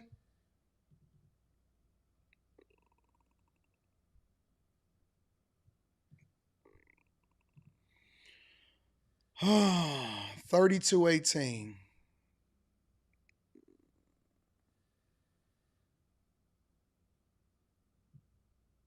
Advertising in podcasting is meant to be a set thing. So what they do is the big brands go in, they set a standard across 1,000 shows. We'll give you 2,500 to read. Anybody who doesn't accept it doesn't get included. But for the 4,000 podcasts that do accept it, now that's what that brand thinks is adequate as a form of payment for any podcast that's around that CPM. Except that's not how value's measured. And nobody out there is ever going to say, hey, we don't advertise with the Joe Budden Network because they don't give a fuck about our CPM model. And we don't. And we never have. We never negotiate on CPMs. Oh my God. Like, that's a thing in podcasting is, all right, what's your CPM? I say nothing. You're going to talk to me about what your goals are with the partnership, who you're looking to access, what age demo, what kind of cadence do you want? What are you looking for them to do? Talk about it, buy it, engage with it? Like, these are serious questions that we care about. Because I agree with them. Here's the thing about podcasting. So let me break this down. Usually this is the type of conversations that I would have in a Patreon for the content creators. But I'm going to give you a little bit of insight, okay? A lot of people ask me, for example, and they say, how come you don't take more deals? Because I get opportunities, deals inside of my DMs every single day. And for the most part, I'm very careful to not take deals. And it's because I'm not ready, nor am I interested in the way that the models have been developed that allow for people to finesse and ruin the industry. I'll give you an example. One of the things is they want reads. They want reads, and that's why a lot of people are on Spotify. They want reads, that's why a lot of people are on Apple Podcasts. The one thing that people don't care about as content creators, and that's why I have so much hate and disrespect for these people that get into the game and they mess it up, because when they mess it up, they try to mess it up for everybody. And so then it takes people like Joe, then it takes people like me, who holistically have a different type of conversation and is truly independent to be able to reset the market, because you have so many people, former athletes, sports players, rappers, people that just fly by night and just want to jump into the game, that don't respect the game. They don't respect the game because they haven't been in it long enough to build anything and appreciate it. So now what you see is a lot of people that have a team behind them, that had these editors behind them, that had these producers behind them. They got gambling money behind them. And so what happens is they're trying to just extract the dollars. And so they get these sets and they build these platforms and these podcasts, and they try to get a bag by trying to inflate their numbers or leverage the visibility of whoever it is and the instant credibility of whoever it is that's famous. And they come into the game and they say, hey, we want you to do these reads. Now, because they don't understand analytics, they don't understand content creation, they don't understand YouTubers, they don't understand the platforms that we've built from scratch. What happens is they come in and they mess it up and they take pennies on the dollar, and they don't even understand the advertisers. They got these separate companies that basically pitch you, hey, listen, you got this number, you're going to be on this platform, this is how much we'll give you for an ad read, you got to do this, and it messes up the quality of the shows, it messes up the money that's in the game, it messes up the advertising dollars, and it messes up everything for everybody else. So now, unless you're truly independent, meaning that you're not depending on the money, you're not dependent on the same type of money that they are, because a lot of people will ask, like, well, how do these people have all of these highly produced shows? It's because they're trying to extract all of the dollars. They're trying to hit and run to an extent. They're trying to package it up into a deal and become a part of iHeartMedia or this and that or whatever, right? And so they'll get you these ads, they'll get you these ad reads, and they'll give you some money.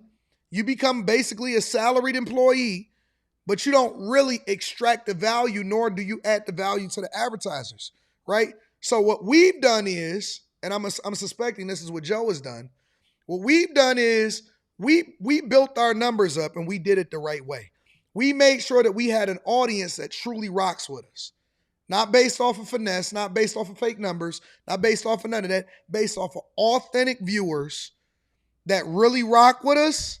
And we built up a truly organic audience, not some fly-by-night people that's just looking at a viral video, but a truly organic audience, right?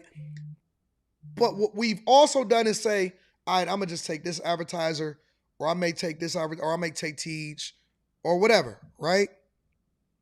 Top of 2027, now we put together the pitch deck and we're having authentic conversations in 2026 about what that platform is trying to do. You know why Tej Hanley has rocked with me for years?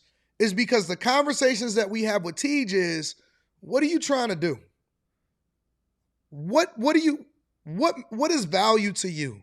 How do we increase brand recognition and I integrate you with the audience because I truly rock with your product? It's not just, hey, whoever can come with the money, I'm going to just read it and just talk about it. Let's talk about dick pills. Let's talk about gambling. Let's talk about this. Let's talk about that. No, this is what my audience is. This is the demographic. This is how much they rock with me. These are the type of views that we do. This is some of them is live streaming. Some of them is this. We're doing this type of platform. Late night people are different than the early morning people. And so we are having conversations with brands that ultimately say, well, let me understand the value that I can add to you, and then you're going to add value in this way, and we both win. It's not just about ad reads. It's not just about jumping out the window. It's not just about taking the highest bidder. It's about having integrity in your platform to where it'll actually benefit both the person that advertises and the person that's pushing whatever the product that you're trying to put out there. But all of these places, they just do a bunch of ad reads. They just do a bunch of ad reads. They don't even understand the person that they're pitching for. The advertisers need to get so many ad reads because this is what their budget is, and so they're trying to push it out there. And I just don't believe in doing business that way. I believe that the long-term integrity of the platform is based off of whether you truly care about the audience. And you have to be careful on what you even say to the audience. So it's different for me. It's different for me. Because I don't want you spending money with us and not getting the results you want. And adversely, I don't want to put something in front of Joe's audience that's going to disrupt their experience and make them not want to turn it on again. Yep. And that's the difference between us and these major platforms. He's right. They're strictly bottom line. Yep.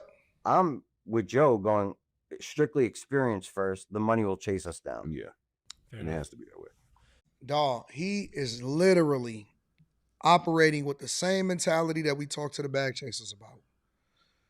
What do I say bag chasing mean? Bag chasing is figuring out where the value add is. How can we increase the value of our brand? How can we organically do things awesome? And the money comes along with it. The money is not going anywhere. And that is the beauty of having money and being patient, is that you're not just willing to accept anything. You're not just willing to just do anything and take a small dollar just to push a product or just to keep your pockets okay or just to keep your bills paid. When you're able to operate without a duress mindset, you know that the money is much bigger on the back end and the money can come with it. It's a reason why, for example, I have 24,000 plus bag chasers, about to be 25,000 bag chasers. And Joe have however many people that he rocking with on his platform. It's a reason why we are the ones that have more people rocking with us organically than anybody else, because they know that we truly care about the audience. We truly care about the people.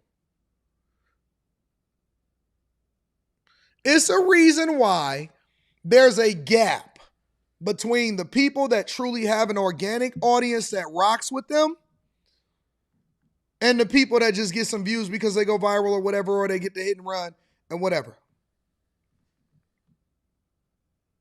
We don't need sponsorship because we add value to the people.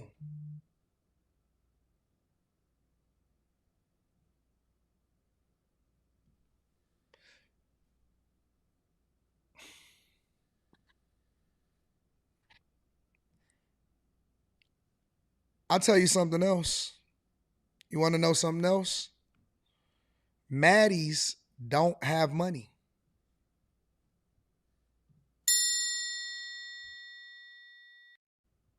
Listen to what I'm saying. Do you know what I figured out earlier in life, earlier in my content creation journey, years ago? Is that some of the reasons why a lot of these platforms don't grow is because the people that they're speaking to, the ones that type hard in the comments and stuff like that, the reason why I never felt the need to throw insults back is because my audience organically across all platforms is different than the audiences that they may serve.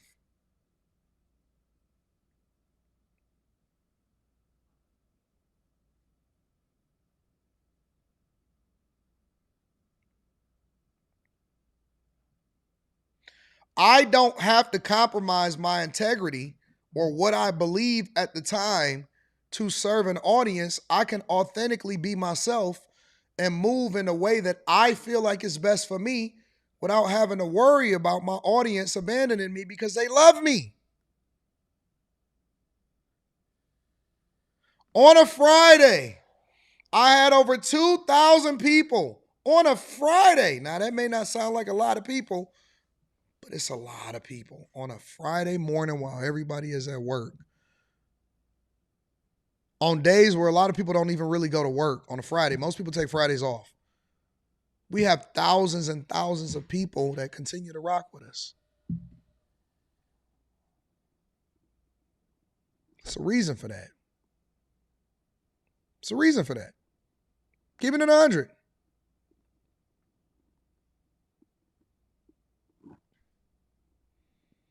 My audience don't care for low-hanging fruit anymore. My audience has matured with me. It's kind of like being a child rapper or a Disney star, right? And that once your audience continue to grow up, are they still rolling with you?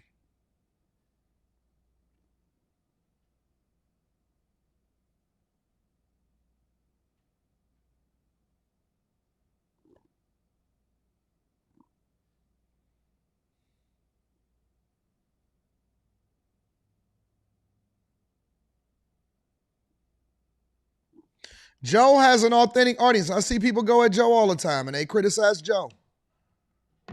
You know what Joe do? Joe don't be caring. You know why Joe don't care? Because Joe is M's. Joe is focused on the people that roll with him. Joe was not focused on pleasing people that ain't even watching on a regular basis. I'm keeping it 100 with you.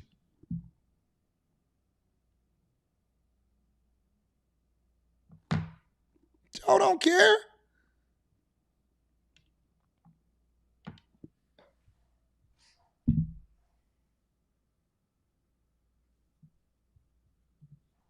On the direct-to-consumer side, what changes about how you make your content or market it or deliver it in a direct-to-consumer model where you're trying to, like, again, super serve maybe the people that are paying, up to $50 a month, I think is your highest tier, for your content.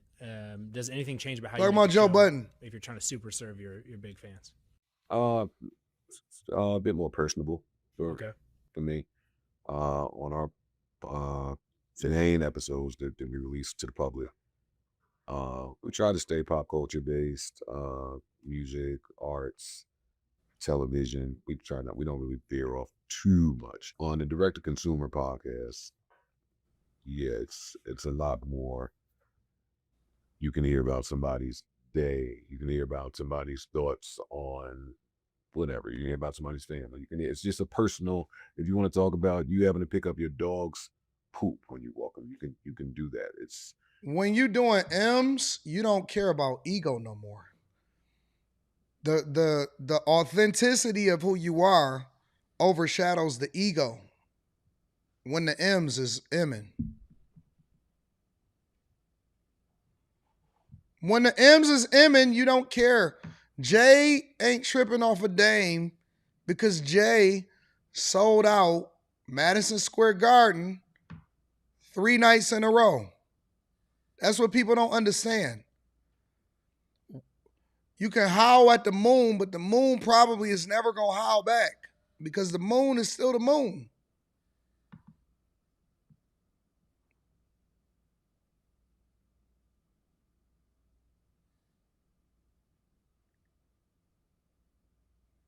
Joe wasn't this Joe before Joe truly started getting M's. When Joe got M, Joe wasn't even this relaxed. Joe was chasing cars, getting mad at people, responding, ready to battle, going back and forth with people.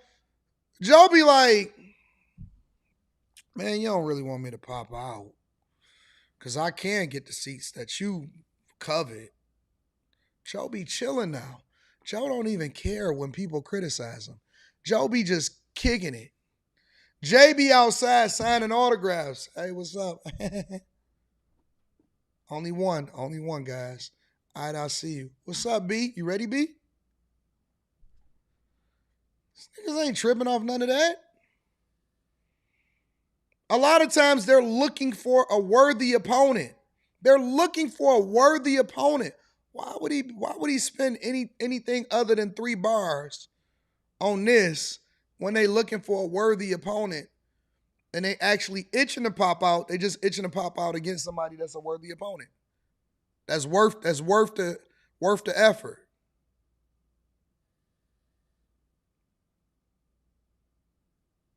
He sold out Madison Square Garden.